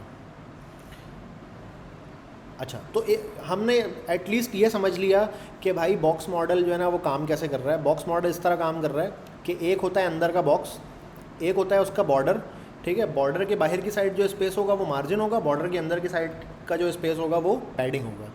तो ये मार्जिन, पैडिंग और बॉर्डर, ये तीनों से मिल के एक बॉक्स बन रहा होता है, ठीक है। और उसके अंदर का कंटेंट एक अलग होता है फिर। अच्छा, white space and vertical margin. अच्छा, अब इन्होंने क्या किया हुआ है, देखें ये वाली जो साइड है ये एक काइंड ऑफ आर्टिकल कह लें आप इसको, कुछ आर्टिकल सी चीज़ लिखी हुई है और इसमें मार्जिन और पैडिंग लगाया हुआ है इन्होंने इसके अंदर, और इसमें मार्जिन और पैडिंग नहीं लगाया हुआ है। तो आप देखें दोनों की रीडेबिलिटी में कितना फ़र्क है, ठीक है। थोड़ा थोड़ा मार्जिन और थोड़ा थोड़ा पैडिंग ऐड करने से मामलात काफ़ी डिफरेंट हो जाते हैं। मतलब ऐसा लग रहा भी नहीं है कि शायद एक छोटे से मार्जिन की कमी की वजह से ये हो रहा है, लेकिन ऐसा ही है। इन दोनों में जो फ़र्क है वो सिर्फ यही फ़र्क है कि इसमें कुछ मार्जिन और पैडिंग की कमी है सेकंड वाले में। अच्छा, अब बॉर्डर जो है ना, अब ज़ाहिर है तीनों जब हमने यहाँ पे पढ़ लिया है, हमने यहाँ पे 3 चीज़ पढ़ी है, बॉर्डर, मार्जिन और पैडिंग, ये 3 चीज़ पढ़ी है। तो ये तीनों चीज़ों को चेंज करने का जो है ना तरीका फिर यहाँ नीचे बताया हुआ है इन्होंने। बॉर्डर की विड्थ को कैसे कैसे चेंज किया जाता है, ठीक है। बॉर्डर विड्थ है, जितना आप बॉर्डर विड्थ लगाएंगे उतना हो जाएगा वो, ठीक है। टॉप, राइट, बॉटम, लेफ़्ट, ये चारों की विड्थ अलग अलग भी सेट कर सकते हैं आप। अब ये मैं करके नहीं दिखाऊंगा, ये नीचे एक शॉर्ट हैंड आएगा वो मैं लिख के दिखा दूंगा बस। बॉर्डर स्टाइल जो है कौन कौन सा है भाई, सॉलिड है, डॉटेड है, या ये जो स्टाइल होते हैं वो नीचे डिस्प्ले किए हुए इन्होंने। मेरा ख्याल है ये करके दिखाने की ज़रूरत नहीं है, ये सॉलिड वाला मैं लिख चुका हूँ ऑलरेडी। तो ये सॉलिड इस तरह है। बॉर्डर का कोई ना कोई कलर होता है, बॉर्डर कलर बोल के आप क्या बोलेंगे, ऐसे कलर दे देंगे।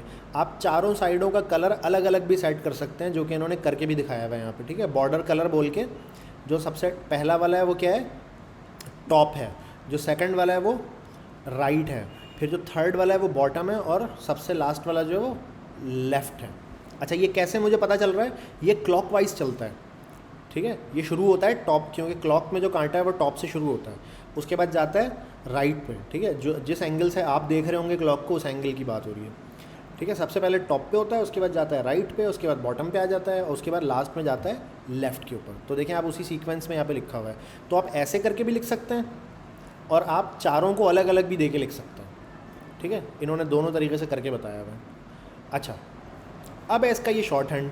शॉर्ट हैंड में क्या है, बॉर्डर 3 पिक्सल डॉटेड ब्लैक, कोई भी कलर लिख सकते हैं। जैसे मैंने लिखा था 1 पिक्सल सॉलिड ब्लैक, ये मैंने लिखा था, राइट।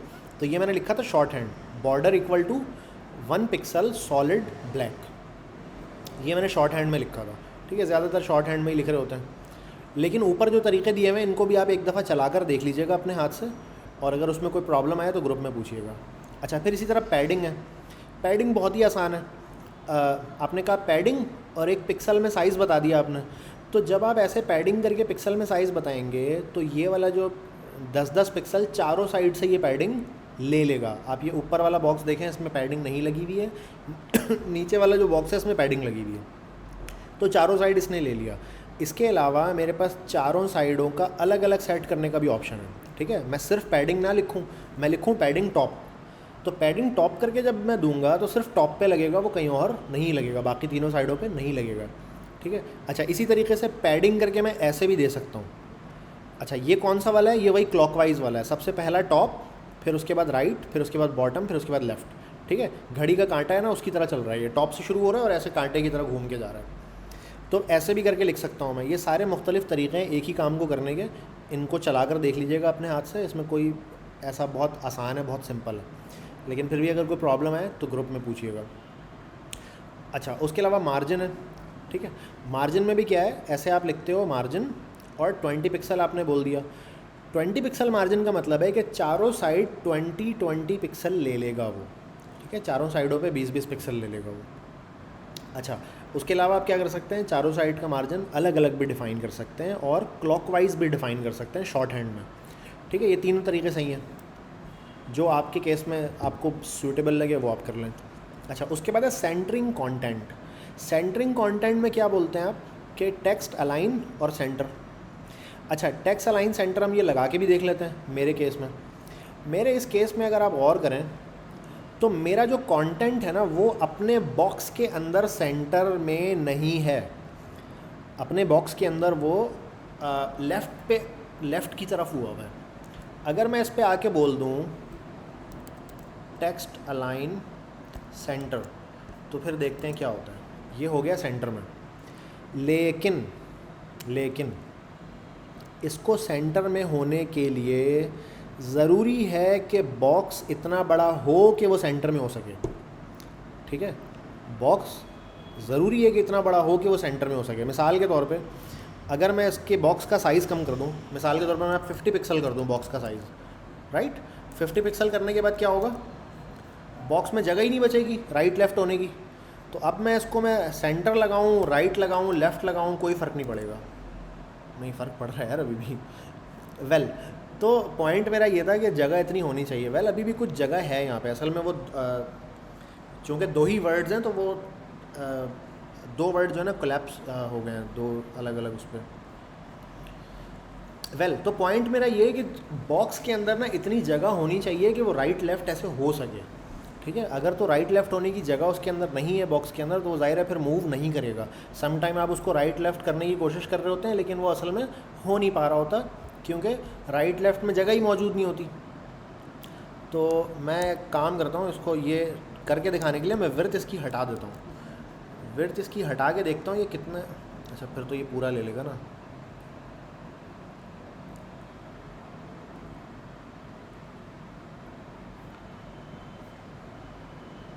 फिर तो ये पूरा ले लेगा। अभी इसको डेमॉन्स्ट्रेट करने के लिए मुझे शायद दूसरा डिफ बनाना पड़ेगा।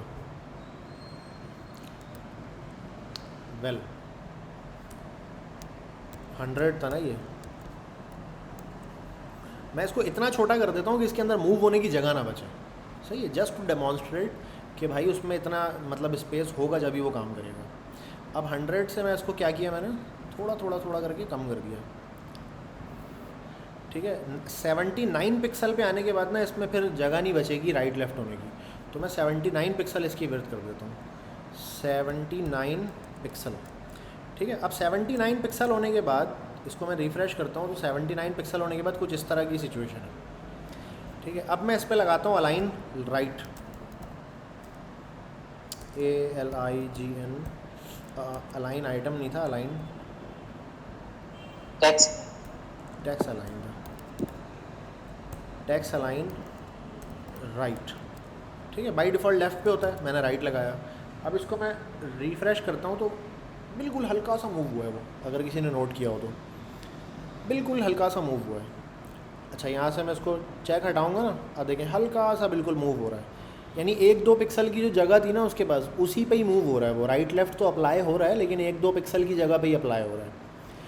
ठीक है, आप देखें इसको हल्का हल्का सा मूव हो रहा है जब मैं इसको हटाता हूँ तो अब आप इसको राइट करें या लेफ़्ट करें, ज़ाहिर है इसके पास जगह नहीं बची है मूव होने की, तो इस वजह से ये मूव नहीं हो पा रहा है। तो मेक श्योर आपको करना है जब भी आप ये वाली प्रॉपर्टी इस्तेमाल करें, मेक श्योर करना है आपने कि क्या हो, आपके पास इनफ जगह हो आपके कंटेंट को मूव करने के लिए। ठीक है, अच्छा अभी अगर आप देखें मैंने इसके विड्थ को वापस से 100 कर दिया है। 100 का मतलब है अच्छी खासी जगह है अब इसके पास। ठीक है, अब ये टेक्स्ट अलाइन सेंटर को मैं हटा रहा हूँ और लगा रहा हूँ तो देखें कितना फ़र्क आ रहा है। ठीक है, तो ये मेक श्योर करना है आपने कि जब भी आप टेक्स्ट अलाइन का इस्तेमाल करें उस कंटेनर के अंदर इतनी जगह होनी चाहिए कि कंटेंट आपका मूव कर सके। अच्छा दूसरी बात, ये टेक्स्ट अलाइन सिर्फ टेक्स्ट कंटेंट पे ही काम करेगा आपके ना, या यूँ कह लें कि इन लाइन कंटेंट्स पे काम करेगा। ठीक है, टेक्स्ट के साथ अगर कोई इमेज है तो ज़ाहिर है वो भी मूव करेगी, तो इन लाइन कंटेंट्स पे ये काम करेगा। ठीक है, ऐसा नहीं होगा कि यहाँ पे अंदर कोई डिव वगैरह पड़े हैं वो मूव नहीं होंगे आपके। अच्छा जी, अब हम वापस आते हैं, सेंटरिंग कंटेंट हमने ये देख लिया।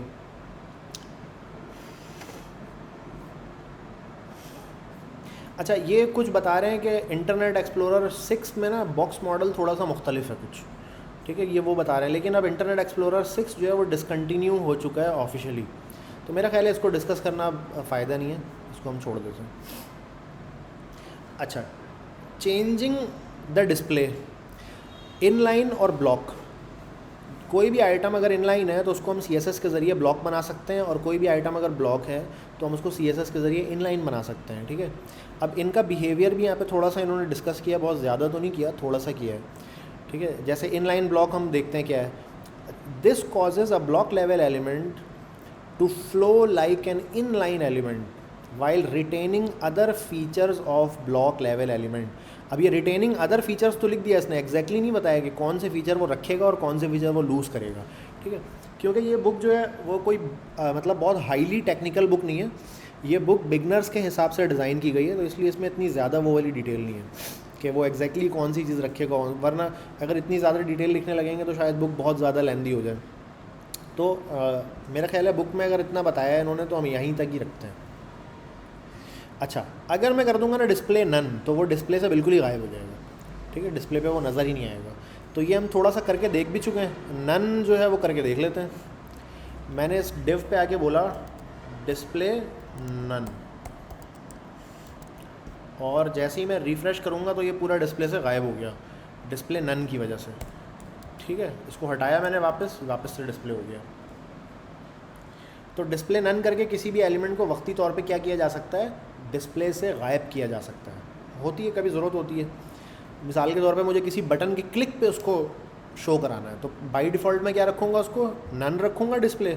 जब बटन पे क्लिक होगा, अभी तो खैर हमने क्लिक वाली चीज़ें नहीं पढ़ी, वो तो जावास्क्रिप्ट में पढ़ेंगे, तो बटन पे जब क्लिक होगा तो मैं वो उसको डिस्प्ले इनलाइन कर दूंगा या ब्लॉक कर दूंगा, नन हटा दूंगा उसमें से। अच्छा, बॉक्स को हाइड करने का एक तरीका और भी होता है, that is called visibility hidden. अच्छा, विजिबिलिटी हिडन में और डिस्प्ले नन में छोटा सा एक फ़र्क है। छोटा सा वो फ़र्क ये है कि आप देखें डिस्प्ले नन अगर किसी चीज़ पे लगाया जाए ना, देखें यहाँ पे क्या किया इसने, कमिंग सून करके एक चीज़ थी यहाँ पे, उसको डिस्प्ले नन किया हुआ इसने, इसके बीच में ना एक कमिंग सून करके चीज़ थी, तो क्या हुआ कि वो सिरे से ही गायब हो गई है। ऑन अदर हैंड यही काम इसने बाद में क्या किया है, विजिबिलिटी हिडन के ज़रिए किया। तो विजिबिलिटी हिडन करने से क्या होता है कि वो स्क्रीन पे जगह तो कैप्चर किया हुआ है उसने, लेकिन नज़र नहीं आ रहा वो। ठीक है, तो ये छोटा सा फ़र्क है। तो दोनों तरह की चीज़ों की ज़रूरत आपको पड़ सकती है। ठीक है, आपको इस वाले अप्रोच की भी ज़रूरत पड़ सकती है और आपको इस वाले अप्रोच की भी ज़रूरत पड़ सकती है। तो जिसकी आपको ज़रूरत पड़ेगी अकॉर्डिंग टू के what you are trying to do, वो वाला आप इस्तेमाल कर सकते हैं। हेलो जी दोस्त। जी सर, इसका मतलब एक वो भी इशू है ना, जैसे हम उसका जैसे स्पैन है जो कि इनलाइन एलिमेंट है, इनलाइन लेवल मतलब एलिमेंट है, अगर उसको हम चेंज करते हैं ब्लॉक लेवल में, तो उस पर अगर हम कोई हाइट या विड्थ अप्लाई करते हैं तो वो होती नहीं है, उसको हमें इनलाइन ब्लॉक करना पड़ता है। इनलाइन ब्लॉक करना पड़ता है तो उस पर अप्लाई होती है ना सर वो फिर हाइट? हाँ। जी ऐसा ही है। असल में बिल्कुल जो इनलाइन एलिमेंट्स होते हैं उनमें ये कैपेबिलिटी नहीं होती कि वो ज़्यादा जगह घेरने वाली कैपेबिलिटीज़ नहीं होती हैं उसके अंदर। ठीक है, तो इसकी नेचर को आप मज़ीद डिटेल में भी पढ़ना चाहें तो मैं कोई आर्टिकल ढूंढ के ना क्लास के बाद वो शेयर कर दूंगा, उससे आप देख लीजिएगा कि इन लाइन की इन डेप्थ डिटेल के इन लाइन में एग्जैक्टली क्या क्या चीज़ें नहीं हो सकती हैं, ठीक है। फिर ब्लॉक लेवल में भी कुछ चीज़ें नहीं हो सकती, ठीक है। ब्लॉक लेवल में भी कुछ चीज़ें नहीं हो सकती हैं। मिसाल के तौर पे एक बड़ा वो रहता है, मैं वो करके भी दिखा देता हूँ कि ब्लॉक लेवल एलिमेंट्स पे भी ना कुछ मसले रहते हैं सम टाइम। वो मसले क्या हैं? सबसे पहला मसला है मार्जिन कोलैप्स का। ये मैंने बनाया एक डिव, इसमें मैंने कह दिया कि भाई दिस इज़ डिव 1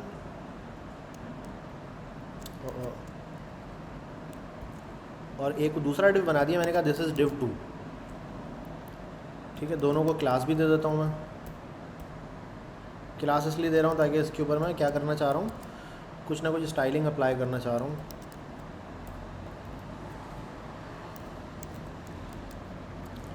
ठीक है, ये दो डिव थे मेरे पास, अब दोनों पे मैं अलग अलग स्टाइलिंग लगाना चाह रहा हूँ। इस वक्त मैंने आके बोला कि डॉट 1 जो है ना उसको क्या कर दो आप, मार्जिन दे दो 20 पिक्सल, ठीक है। 1 को आपने ये कर दिया। मैंने कहा डॉट 2 जो था उसको आप मार्जिन दे दो 20 पिक्सल, ठीक है। इसको भी मैंने 20 पिक्सल दे दिया, दोनों को दे दिया। अच्छा, अब हम ज़रा इसको जो है ना डिस्प्ले करके देखते हैं कि होता क्या है। क्या इन दो, अच्छा दोनों को मैं कुछ ना कुछ बैकग्राउंड कलर भी दे देता हूँ ताकि मुझे पता चले कि वो कहाँ तक जा रहा है एलिमेंट। बैकग्राउंड कलर एक को मैंने दे दिया रेड, ठीक है, और दूसरे को मैं दे देता हूँ ब्लू, ठीक है। दोनों को मैंने बैकग्राउंड कलर जस्ट इसलिए दिया है ताकि मैं उसको देख सकूं कि वो एलिमेंट कहाँ तक जा रहा है। अब ये मेरे पास दो अदर डिव हैं। मैंने डिव नंबर 1 को देखा, ठीक है, ये मेरा डिव नंबर 1 है। इसके अंदर मार्जिन कितना है? 20 पिक्सल, राइट। कंप्यूटेड में भी जाके देखूंगा तो 20 पिक्सल दिख रहा है। अच्छा, अब उसका सवाल मेरा ये है कि इसके नीचे डिव नंबर 2 जो है उस पर भी तो 20 पिक्सल का मार्जिन लगा हुआ है। अब मैं 2 पे हाथ रखता हूँ तो 2 पे भी मार्जिन 20 पिक्सल का है, सही है। 2 पे भी मार्जिन क्या है? 20 पिक्सल का है। तो इसका मतलब ये है कि डिव 1 में और डिव 2 में जो डिस्टेंस है ये वाला, ये 40 पिक्सल होना चाहिए, लेकिन नहीं हो रहा। ये वाला जो फासला है ये तो 40 पिक्सल होना चाहिए ना, ये 40 पिक्सल क्यों नहीं हो रहा है? कोई बता सकता है? पता है किसी को?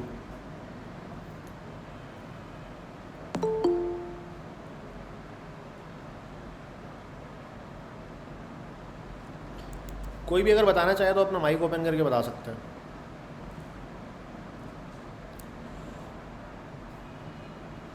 मोहसिन गनी,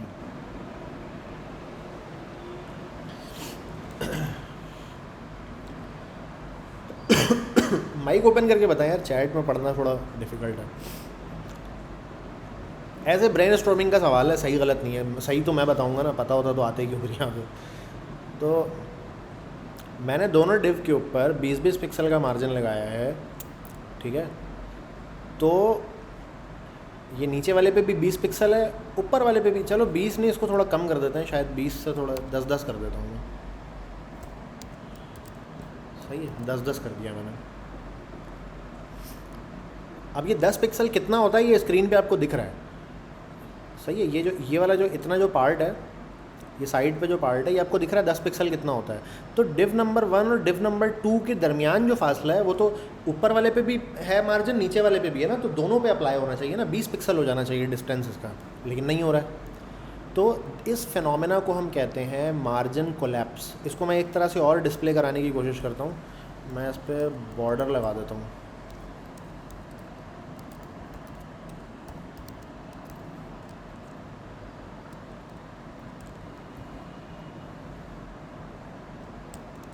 ठीक है। मैंने बॉर्डर भी लगा दिया दोनों पे मैंने बॉर्डर भी लगा दिया। अच्छा, अब मैं क्या करता हूँ, यही 10 पिक्सल क्या दे देता हूँ, इसको पैडिंग भी दे देता हूँ।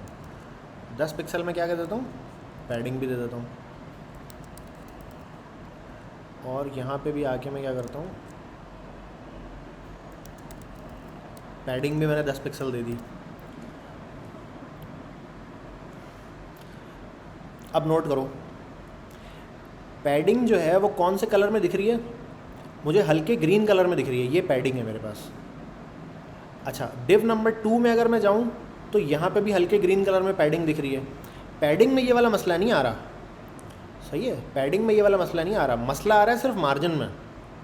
ये दोनों का मार्जिन ना आपस में ऐसे कोलैप्स हो जा रहा है एक दूसरे के अंदर, ठीक है। ये मैं डिव नंबर 2 का मार्जिन शो करवा रहा हूँ, अभी डिव नंबर 1 का मार्जिन शो कराऊंगा तो देखो वो आपस में ना एक दूसरे में घुसा हुआ है।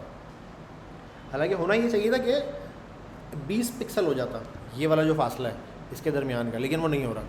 तो इस फिनोमेना को हम कहते हैं मार्जिन कोलैप्स। ये मार्जिन कोलैप्स का फिनोमेना कब होता है? जब दो ब्लॉक लेवल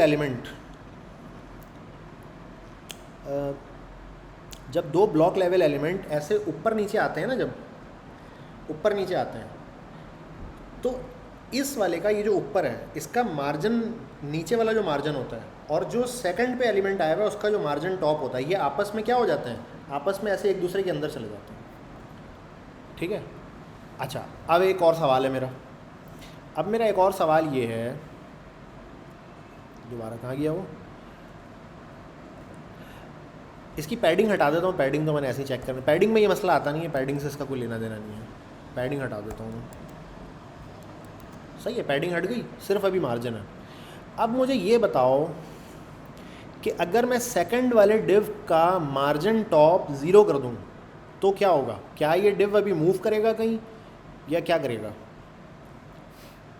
मैं आया, मार्जिन तो लगा हुआ है, मैंने उसको बोला कि भाई मार्जिन टॉप को जस्ट 2 पिक्सल कर दो। अच्छा, ये हम शुरू में देख चुके हैं कि कैस्केड किस तरह से होता है। अगर कोई बात एक लिखी हुई है ना पहले और उसके बाद में कोई दूसरा रूल लिख दूँ तो पहले वाले को ओवरराइड कर जाता है। मिसाल के तौर पे 10 पिक्सल तो चारों साइड है, लेकिन जब मैं ये बात लिखूँगा ना तो टॉप वाला क्या हो जाएगा? 10 से कम हो गया 2 हो जाएगा। अब देखते हैं क्या फिनोमेना है इस सूरत में। रिफ़्रेश किया, कुछ भी नहीं हुआ। कुछ भी इसलिए नहीं हुआ क्योंकि वो मार्जिन ना आपस में यूँ घुसा हुआ है एक दूसरे के। अच्छा, अब ज़रा देखते हैं इसको इंस्पेक्शन करके कि हुआ क्या है अभी ये हुआ क्या है। ये देखो, ऊपर वाला जो था उसमें जो मार्जिन बॉटम था, रिफ़्रेश कर दिया ना मैंने इसको, हाँ कर दिया। मार्जिन बॉटम था वो तो 10 था पूरा, लेकिन नीचे वाले का मैंने मार्जिन कम कर दिया। तो वो चूँकि ऐसे अंदर घुसा हुआ है तो वो जहाँ तक जा पा रहा है वहीं तक जा रहा है, उसके आगे नहीं बढ़ पा रहा वो, ठीक है। अच्छा, इसी तरीके से क्या कर दिया मैंने, हाँ ये देखो, ऊपर वाले का नीचे का मार्जिन पूरा है, इसका कम भी कर दूंगा मैं तो वो पूरा अंदर नहीं जा पाएगा। अच्छा, अब मैं अगर ऊपर वाले का भी कम करूं, मैंने ऊपर वाले को बोला मार्जिन बॉटम 6 पिक्सल, ठीक है, 10 था ना पहले, 6 कर दिया बॉटम उसका। अब ये मूव कर गया, ठीक है। मूव करने के बाद हुआ क्या, देखो 6 पिक्सल ऊपर वाला था, 6 पिक्सल तक उसने होल्ड किया हुआ है, और नीचे वाला जो था उसने 2 पिक्सल पे होल्ड किया हुआ है। अच्छा, अब अगर मैं नीचे वाले को बढ़ाऊँ, नीचे वाले को मैं बढ़ा के 20 पिक्सल कर दूँ तो क्या होगा? नीचे वाले को मैं बढ़ा के 20 पिक्सल कर देता हूँ, क्या होगा? रिफ़्रेश किया मैंने, देखो 20 पिक्सल पे होल्ड कर लिया। ऊपर वाला क्या हुआ? ऊपर वाला 6 पिक्सल पे ही रुका हुआ है जो उसको मैंने दिया हुआ है आखिरी। तो हमने ये देखा वो ऐसे अंदर घुसता है एक दूसरे के ना, कोलैप्स होता है। तो जो बड़ा मार्जिन होगा ना वो होल्ड कर लेगा, जो छोटा होगा वो नीचे खड़ा रहेगा। अब ये अगर बात समझ में ना आई हो तो मार्जिन कोलैप्स को अलग से भी पढ़ लीजिएगा और इस वीडियो को मे भी थोड़ा रिवर्स करके दोबारा देखिएगा, तो आपको ये फिनोमेना समझ में आएगा कि ये फिनोमेना क्या होता है सम टाइम जो है ना। अच्छा, ये होगा किस में? अगेन बता रहा हूँ, ये सिर्फ ब्लॉक लेवल एलिमेंट में होगा, और ब्लॉक लेवल एलिमेंट जब एक के बाद दूसरा आएगा जब होगा, ठीक है। जब एक ऊपर होगा उसके नीचे एक दूसरा आएगा फ़ौरन, और दोनों ब्लॉक लेवल एलिमेंट होंगे और दोनों में मार्जिन लगा हुआ होगा, जब ये फिनोमेना होगा। अदरवाइज़ इन लाइन वगैरह में ये फिनोमेना, या इन लाइन ब्लॉक में भी ये फिनोमेना नहीं होगा। अच्छा, अगर मैं ये कर दूँ, ये मैं सब हटा देता हूँ उससे, वापस इसको 10-10 पे ले आता हूँ, ठीक है। मैंने वापस 10 पिक्सल पे वापस ले आया, मैं इसको रिफ़्रेश किया, ये हो गया। अच्छा, अब नोट करो, ये वही पुरानी सिचुएशन में हम आ गए।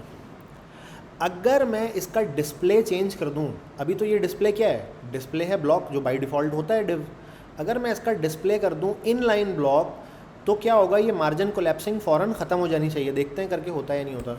मैंने कहा डिस्प्ले इन लाइन ब्लॉक, और इसी को ही मैंने क्या किया, कॉपी करके नीचे वाले पे भी लगा दिया।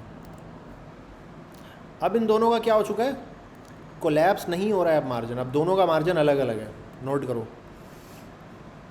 ठीक है। अब मार्जिन क्या हो रहा है, कोलैप्स नहीं हो रहा है। ये डिव नंबर 1 है, ये डिव नंबर 2 है, इन दोनों का फासला क्या हो गया है, अब इन दोनों का फासला आपस में कोलैप्स नहीं हो रहा है, बल्कि 10 पिक्सल इधर और 10 पिक्सल ये इधर, दोनों के अलग अलग 10 पिक्सल हैं। मैं इसका डिस्प्ले इनलाइन ब्लॉक हटाऊंगा, सही है, जैसा कि मैंने कहा था सिर्फ ब्लॉक लेवल एलिमेंट पे ये दोबारा कोलैप्स हो गया, सही है। होपफुली आपको ये अच्छे तरीके से समझ में आया होगा। अच्छा सर, आप इसको सेव करके क्रोम में टच कर रहे हैं या मार्जिन साइज़ कलर कैसे लिखा आ रहा है? जी महम, मैं आपको ये बता देता हूँ, असल में माइक ओपन करके अगर आप कहें ना तो मैं फ़ौरन उसी में बता दूँ। वेल देखें, ये छोटा सा, ये जो मैंने अभी खोला हुआ है ना, इसको मैंने बंद कर दिया। ये जो राइट क्लिक करते हैं हम और हम कहते हैं इंस्पेक्ट एलिमेंट, कहीं पे इंस्पेक्ट होता है, कहीं पे इंस्पेक्ट एलिमेंट होता है, बात देखिए। मैंने इंस्पेक्ट एलिमेंट पे जब क्लिक किया तो ये गूगल क्रोम के इंस्पेक्शन टूल को मैंने ओपन कर लिया, राइट। अब इंस्पेक्शन टूल के अंदर एक टूल ये मौजूद है मेरे पास, इसका नाम तो मुझे नहीं पता, लेकिन बस ये है, कोई मुन्ना है, सेलेक्ट एन एलिमेंट लिखा हुआ है, ठीक है, तो चलो यही नाम है। इसको मैंने, इस पर मैंने क्लिक किया एक बार, इस पर मैंने एक बार क्लिक किया, जैसे ही मैंने क्लिक किया तो ये ब्लू हो गया। अब ब्लू होने के बाद मैं जिस एलिमेंट पे उसको लेकर जाऊंगा ना, तो ये मार्जिन मुझे पीला करके कौन दिखा रहा है, ये गूगल क्रोम का ये इंस्पेक्शन टूल जिसको मैंने क्लिक किया हुआ है ना अभी, वो दिखा रहा है मुझे। मैंने नहीं इसको कलर दिया कोई, ठीक है। मार्जिन को आप कोई कलर नहीं दे सकते, ठीक है, CSS के ज़रिए मार्जिन का कलर चेंज नहीं किया जा सकता। तो ये इंस्पेक्शन टूल मुझे दिखा रहा है, मैं नीचे गया, ये दिखा रहा है मुझे, मैंने क्लिक कर दिया इसके ऊपर। क्लिक करने से क्या हुआ, ये आप देख रहे हैं, जो भी मैंने HTML का कोड लिखा हुआ वो यहाँ आ रहा है, इसके ऊपर भी मैं हवर करूँगा तो मुझे दिखाएगा ये, ठीक है। उसके अलावा कंप्यूटेड पे मैं जब जाऊँगा और मैंने डिव को सेलेक्ट किया हुआ होगा जिसको भी, वो नीचे कंप्यूटेड में शो हो जाएगा। अब कंप्यूटेड में मैं पैडिंग पे हाथ रखूँगा, बॉर्डर पे रखूँगा या मार्जिन पे रखूँगा, तो उसको वो हाईलाइट करके स्क्रीन पे भी मुझे दिखाता है, ठीक है। तो ये इंस्पेक्शन टूल है, वक्तन फ़वक्तन हम थोड़ा थोड़ा एक्सप्लोर करते रहते हैं इसको। कोई भी इसके वाले सवाल हो तो पूछ लिया करें प्लीज़। ओके, दोनों का मार्जिन एक है, मार्जिन काउंट नहीं कर रहा है वो। थर्मापोल, vertical height order file git में पुश करनी है या नहीं? एहसान जी, फाइल तो बिल्कुल गिट में पुश किए बगैर तो असाइनमेंट सबमिट ही नहीं होगा आपका। सर लेंथ डिफाइन कर देंगे, ओके। तो ये हमने कुछ चीज़ें देख ली हैं भाई जनाब।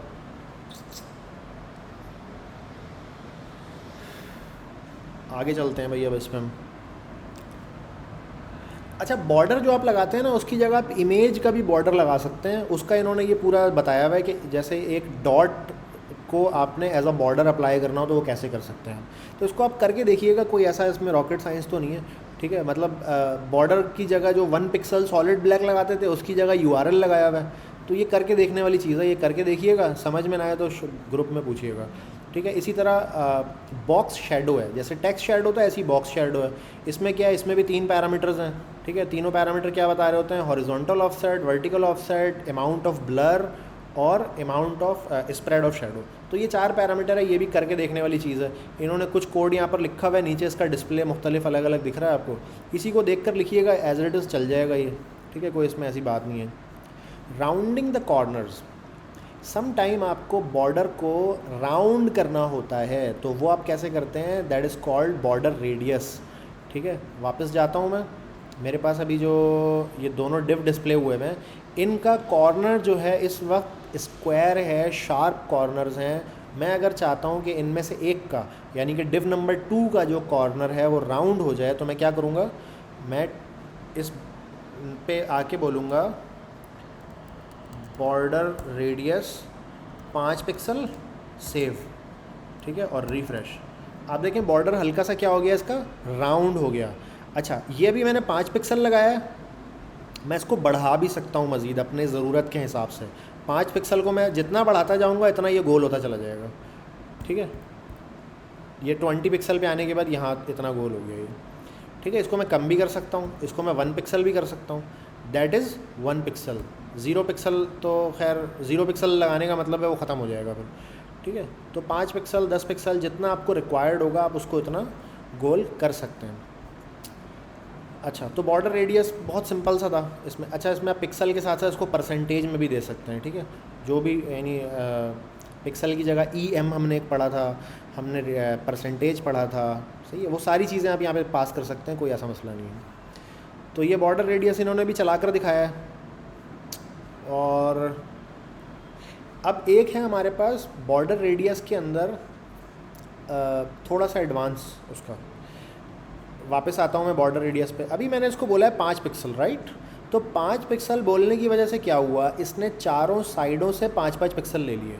अच्छा, अगर आप थोड़ा सा गौर करें इसके ऊपर, तो एक कॉर्नर जो है ना, असल में उसमें 2 साइड हैं। एक है ये वाली साइड, एक है ये वाली साइड, राइट। एक ये साइड है और एक ये साइड है।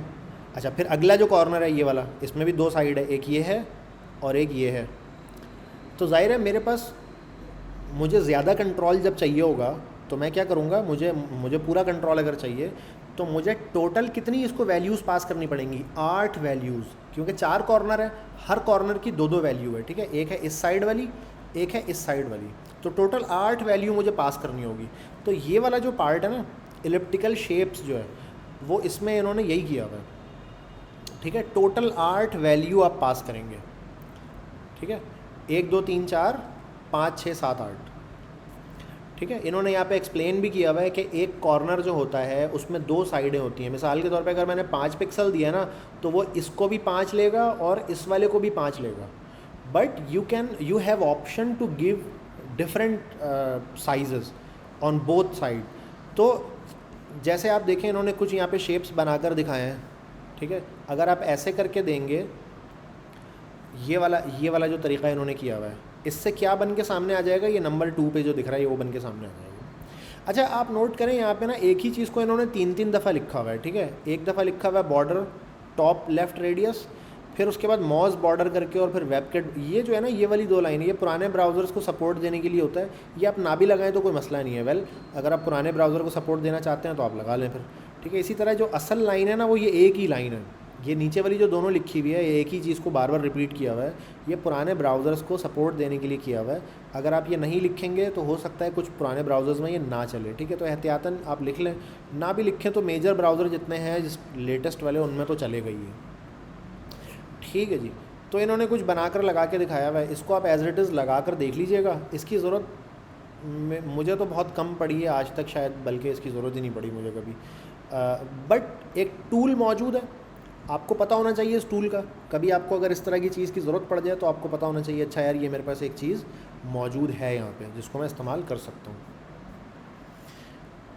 अच्छा, यहाँ पे ये चैप्टर तो भाई ख़त्म हो गया है।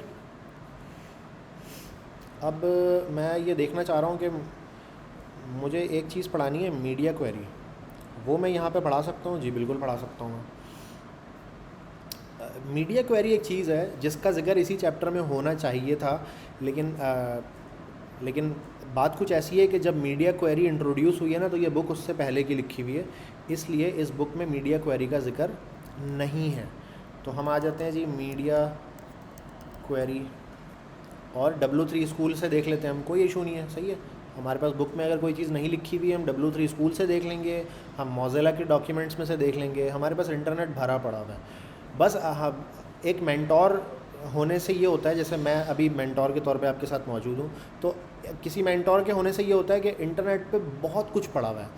आप ये जज नहीं कर पाते कि कौन सा डेटा ऑथेंटिक है और कौन से बंदे जो है ना सिर्फ व्यूज़ के लिए या क्लिक बेट के तौर पे वो चीज़ें लगा के बैठे हुए हैं, ठीक है। बहुत सारी जगहों पे ऐसा भी होता है कि वो हेडिंग बहुत अच्छी लगी हुई होती है, ऐसा लग रहा होता है आपके बहुत काम की बात होने वाली है अंदर, लेकिन जब आप अंदर जाते हैं तो आप वो जस्ट आपका व्यू लेने के लिए आपको उन्होंने ऐसे दिखाया हुआ होता है, अंदर जो है ऑथेंटिक डेटा नहीं होता है।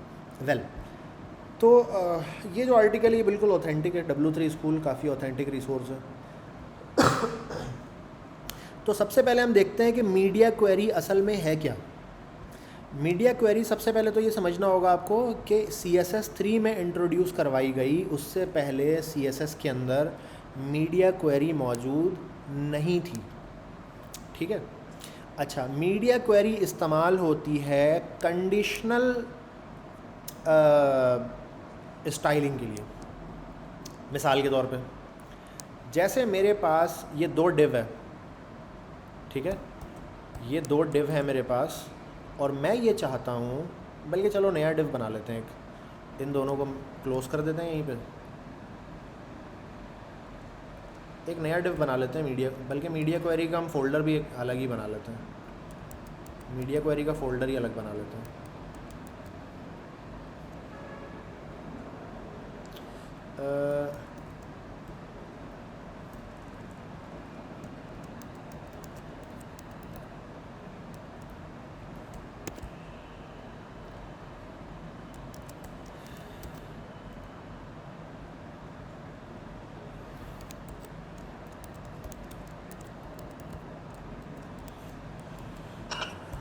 Hello sir.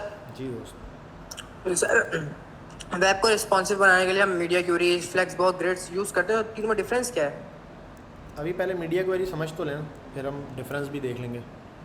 फ्लैक्स बॉक्स भी पढ़ेंगे अब इंशाल्लाह, तो जब आप फ्लैक्स बॉक्स पढ़ेंगे ना तो फिर हम इन दोनों का डिफरेंस भी देख लेंगे।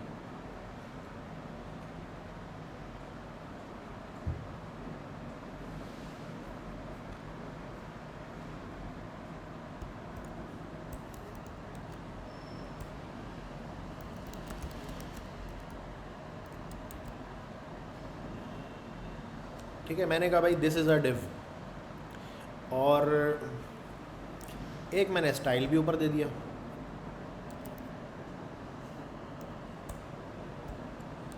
ठीक है, मैंने कहा डिव को क्या बोलो आप, डिव का जो है ना बैकग्राउंड कलर लगाओ एक अदद, हल्का ग्रीन कलर लगा दो बैकग्राउंड।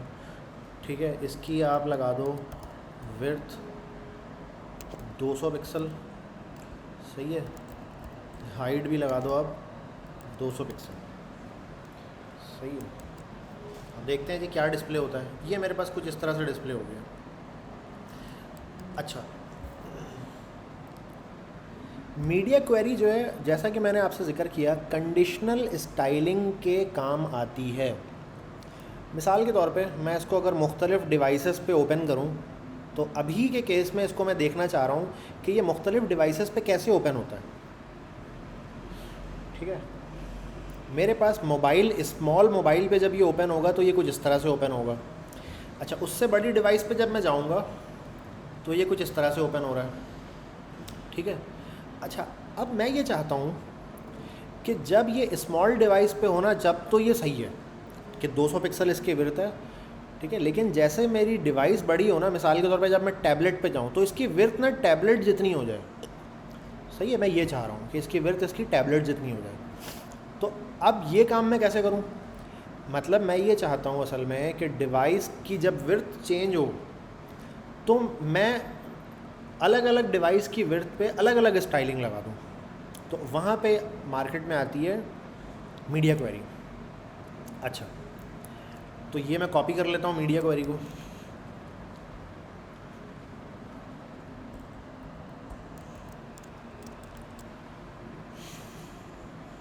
अच्छा, एक तो डिव के ऊपर कुछ पहले से लगा हुआ है स्टाइल। अभी मैंने बोला, मैंने कहा @मीडिया ओनली स्क्रीन एंड। अच्छा, ये जो चीज़ है ना, इसका मतलब है कि मैं स्क्रीन पे कोई कंडीशन लगा रहा हूँ। अच्छा, मीडिया क्वेरी स्क्रीन के अलावा भी कुछ चीज़ें हैंडल हो जाती हैं, वो हम देखते हैं वो क्या क्या चीज़ें। तो मैंने कहा कि स्क्रीन की बात हो रही है, और मैंने कहा मिनिमम विड्थ, मिनिमम विड्थ अगर हो ना 600 पिक्सल, तो इस ब्रैकेट से लेके, ये जो ब्रैकेट यहाँ से शुरू है, यहाँ से लेके यहाँ तक जो भी स्टाइलिंग है उसको अप्लाई कर दो। अगर मिनिमम विड्थ 600 पिक्सल नहीं है तो इसको अप्लाई नहीं करो। ठीक है, अब ये देखो हो क्या रहा है, ये बॉडी पे कुछ लगा हुआ है, समझ रहे हो। जब ये चीज़ ट्रू होगी, ये कब ट्रू होगी, जब मेरी स्क्रीन का साइज़ 600 पिक्सल से ज़्यादा होगा। ठीक है, क्योंकि मिनिमम मैंने कहा 600 पिक्सल जब हो, जब ही इसको अप्लाई करो, उससे पहले इसको अप्लाई नहीं करो। ठीक है, इस कलर को भी मैं थोड़ा चेंज कर देता हूँ, मैं इसको कह देता हूँ येलो, मैंगो मैन बना देता हूँ। ठीक है, अब देखते हैं जी होता है ये अप्लाई या नहीं होता। मैं गया अपने कोड में और मैं ज़रा इसको रिफ़्रेश कर देता हूँ ताकि वो नई जो कोड लिखा मैंने वो अप्लाई हो जाए। अभी मेरे स्क्रीन की विड्थ है 200-250 पिक्सल है।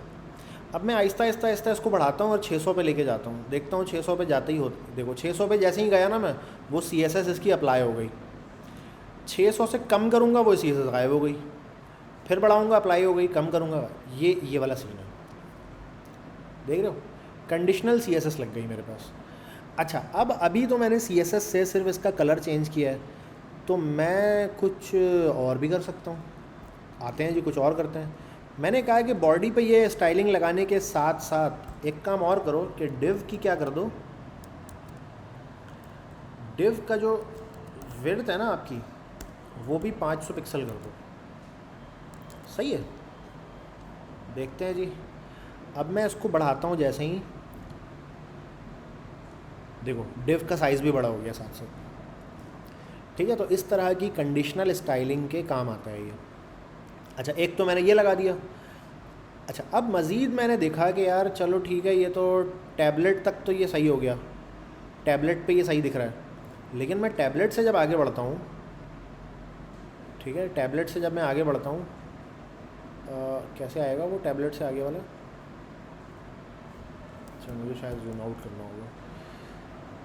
लैपटॉप पे जब मैं जाता हूँ और लैपटॉप से भी आगे, लैपटॉप से आगे कैसे जाएगा अभी लैपटॉप लार्ज पे, तो फिर ये छोटा पड़ जाता है screen according to the screen. ठीक है, स्क्रीन बहुत बड़ी है, ये साइड पे छोटा सा दिख रहा है, तो मैं चाहता हूँ मैं यहाँ पे भी एक स्टाइलिंग लगाऊँ। किस पे लगा रहा हूँ मैं? पहले मैंने लगाई थी टैबलेट पे। अच्छा, ये जो टैबलेट गूगल क्रोम ने हमें बताया हुआ है कि 768 पिक्सल का आम तौर पे टैबलेट अभी मार्केट में इस वक्त चल रहा है। ज़रूरी नहीं है कि हर टैबलेट इसी साइज़ का हो, थोड़ा वेरी करता है, थोड़ा ऊपर नीचे होता है, ठीक है, लेकिन जस्ट इन केस अभी मैं ये एज्यूम कर लेता हूँ कि 768 जो है ये टैबलेट है मेरा। मैंने कहा कि जैसे ही लैपटॉप में ये दाखिल हो ना, सही है, लैपटॉप में ये कहाँ से दाखिल हो जाता है, किस पॉइंट से ये लैपटॉप में दाखिल होता है? ये वाली जो लकीर है ना मेरी,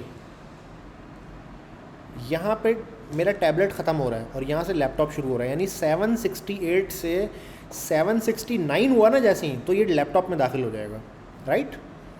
768 से जैसे ही 9 हुआ तो ये लैपटॉप में दाखिल हो जाएगा।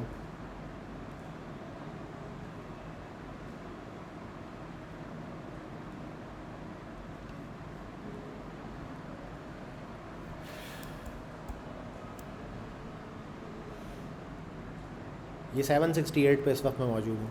अच्छा, जैसे ही ये 769 होगा तो ये लैपटॉप में दाखिल हो जाएगा। तो मैंने आके यहाँ पे एक अदद मीडिया क्वेरी और लिखी मैंने, थोड़ा मैं कॉम्पैक्ट कर लेता हूँ जगह को।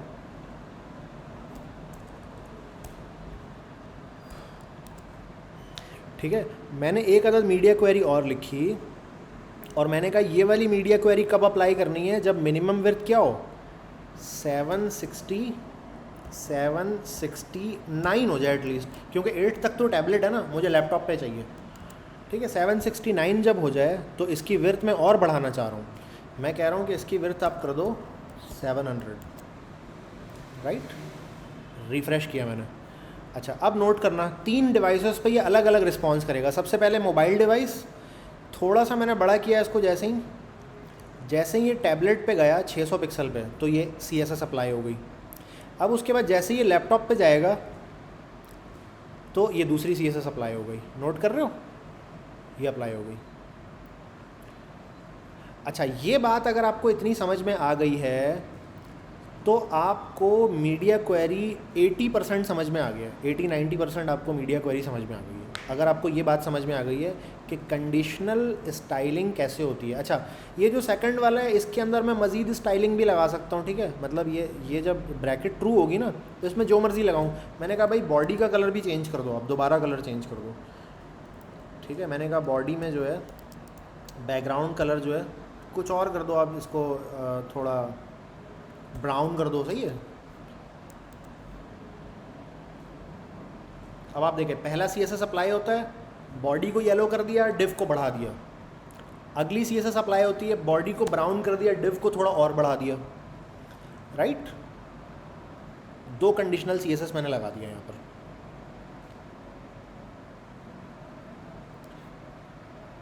इतना जो मैंने बात बताई है, इसमें किसी का कोई सवाल अगर है तो प्लीज़ माइक ओपन करके पूछ लीजिए।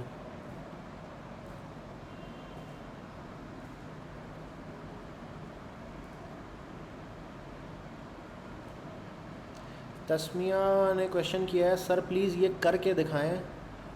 ये पता नहीं पहले बोला था शायद, मैंने अभी देखा है। अच्छा सर, ये मैक्सिमम विड्थ में हम बड़ी स्क्रीन से छोटी स्क्रीन में आ रहे होते हैं। अच्छा, जब आप ये मीडिया क्वेरी आपने पढ़ लिया ना, तो मिनिमम मैक्सिमम विड्थ का ये नेक्स्ट लेवल है। जब आप ये लगा रहे होते हैं तो फिर आप मिनिमम मैक्सिमम नहीं लगाते, फिर आप इस पर खेलते हैं। सही है, लेकिन ये है कि मिनिमम मैक्सिमम मैं एक्सप्लेन कर चुका हूँ ऑलरेडी, दोबारा बता देता हूँ कि आप किसी भी एलिमेंट का क्या कर देते हैं, मिनिमम और मैक्सिमम विड्थ आप सेट कर देते हैं, ठीक है। और उसके दरमियान में फिर आप HTML के ऊपर छोड़ देते हैं कि उसके दरमियान में जहाँ पे भी वो एडजस्ट हो पाए अपने आप को एडजस्ट कर लो, ठीक है। ये वाला लेकिन जो है ना नेक्स्ट लेवल है उसका। अच्छा, आमतौर पे मिनिमम मैक्सिमम विड्थ जो है वो क्या हो रहा होता है, वो ऐसी चीज़ों पे अप्लाई हो रहा होता है जो ऑटोमेटिक अपने आप को, जैसे पैराग्राफ्स हैं। पैराग्राफ्स में क्या होता है, जब आप जैसे अगर मैं इस पर लगाऊंगा तो आप देखें पैराग्राफ्स जो है ना वो रिस्पॉन्सिव होते हैं ऑटोमेटिक। ये आप नोट करें, जैसे जैसे जगह कम होती जा रही है ना, ये नीचे वाली लाइन देखें आप, जो ऐड अ ब्रेक पॉइंट के बाद जो पैराग्राफ है, आप नोट करें जैसे स्क्रीन बड़ी हो रही है तो ये एक स्क्रीन पे आता जा रहा है, छोटी हो रही है तो टेक्स्ट नीचे जा रहा है। इस तरह की चीज़ पे ना मिनिमम मैक्सिमम विड्थ लगाना ज़्यादा मेक सेंस है। लेकिन ऐसी चीज़ें जो बॉक्स है, जो प्योर बॉक्स है, उसके ऊपर फिर आप क्या करते हैं, बेहतर ये कि मीडिया क्वेरी ही उस पर अप्लाई करें आप।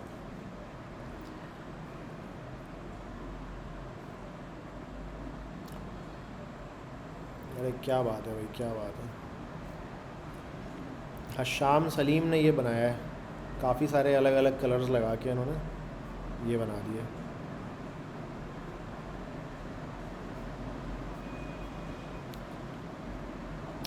हशाम, इसके ऊपर जो आपने कलर का कोड लिखा है ना, साथ में कलर का नाम भी लिखे हैं। मोस्ट प्रॉब्ली ये आपने जो 144 नेम कलर्स हैं वो उसका बनाया है आपने, ये मोस्ट प्रॉब्ली, तो आप साथ में उसका नाम भी लिखे हैं। और अगर तो ये हो जाए ना कि क्लिक करने से वो कोड कॉपी हो जाए कलर का, तो फिर तो क्या ही बात है, मज़ा आ जाएगा। अच्छा बनाया वैसे आपने बहुत। अच्छा, तो मीडिया क्वेरी जितना आपको बताया है, थोड़ा सा हम अगली क्लास में और इसके अलावा एक चीज़ है वो भी डिस्कस करेंगे हम।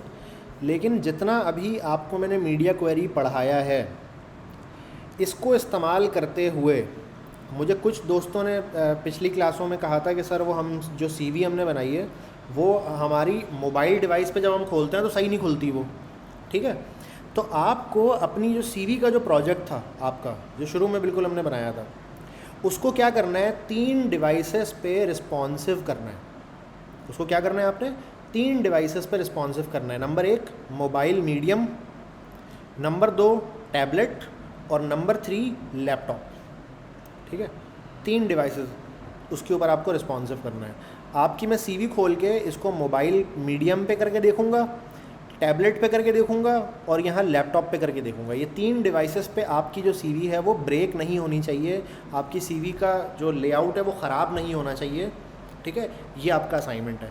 या कोई भी दूसरा आपने अगर प्रोजेक्ट, ज़रूरी नहीं है कि CV पे ही करें, ठीक है, कोई भी दूसरा प्रोजेक्ट जो आपने बनाया है CV के अलावा, ठीक है, उस पर आप ये अप्लाई करेंगे। तो कोई एक आपको ऐसा वेब पेज मुझे दिखाना है जिसको मैं 3 अलग अलग डिवाइसेस पे खोल के देखूं और वो सही खुले, वो अपने आप को शेप दे ले, अपनी विड्थ और हाइट को आगे पीछे कर ले उस डिवाइस के हिसाब से, ठीक है जी। तो इंशाल्लाह फिर आपसे अब मुलाकात रहेगी अगली क्लास में। अपना बहुत सारा ख्याल रखिएगा और जो आज पढ़ा है हमने इसकी प्रैक्टिस ज़रूर कीजिएगा। अल्लाह हाफ़िज़।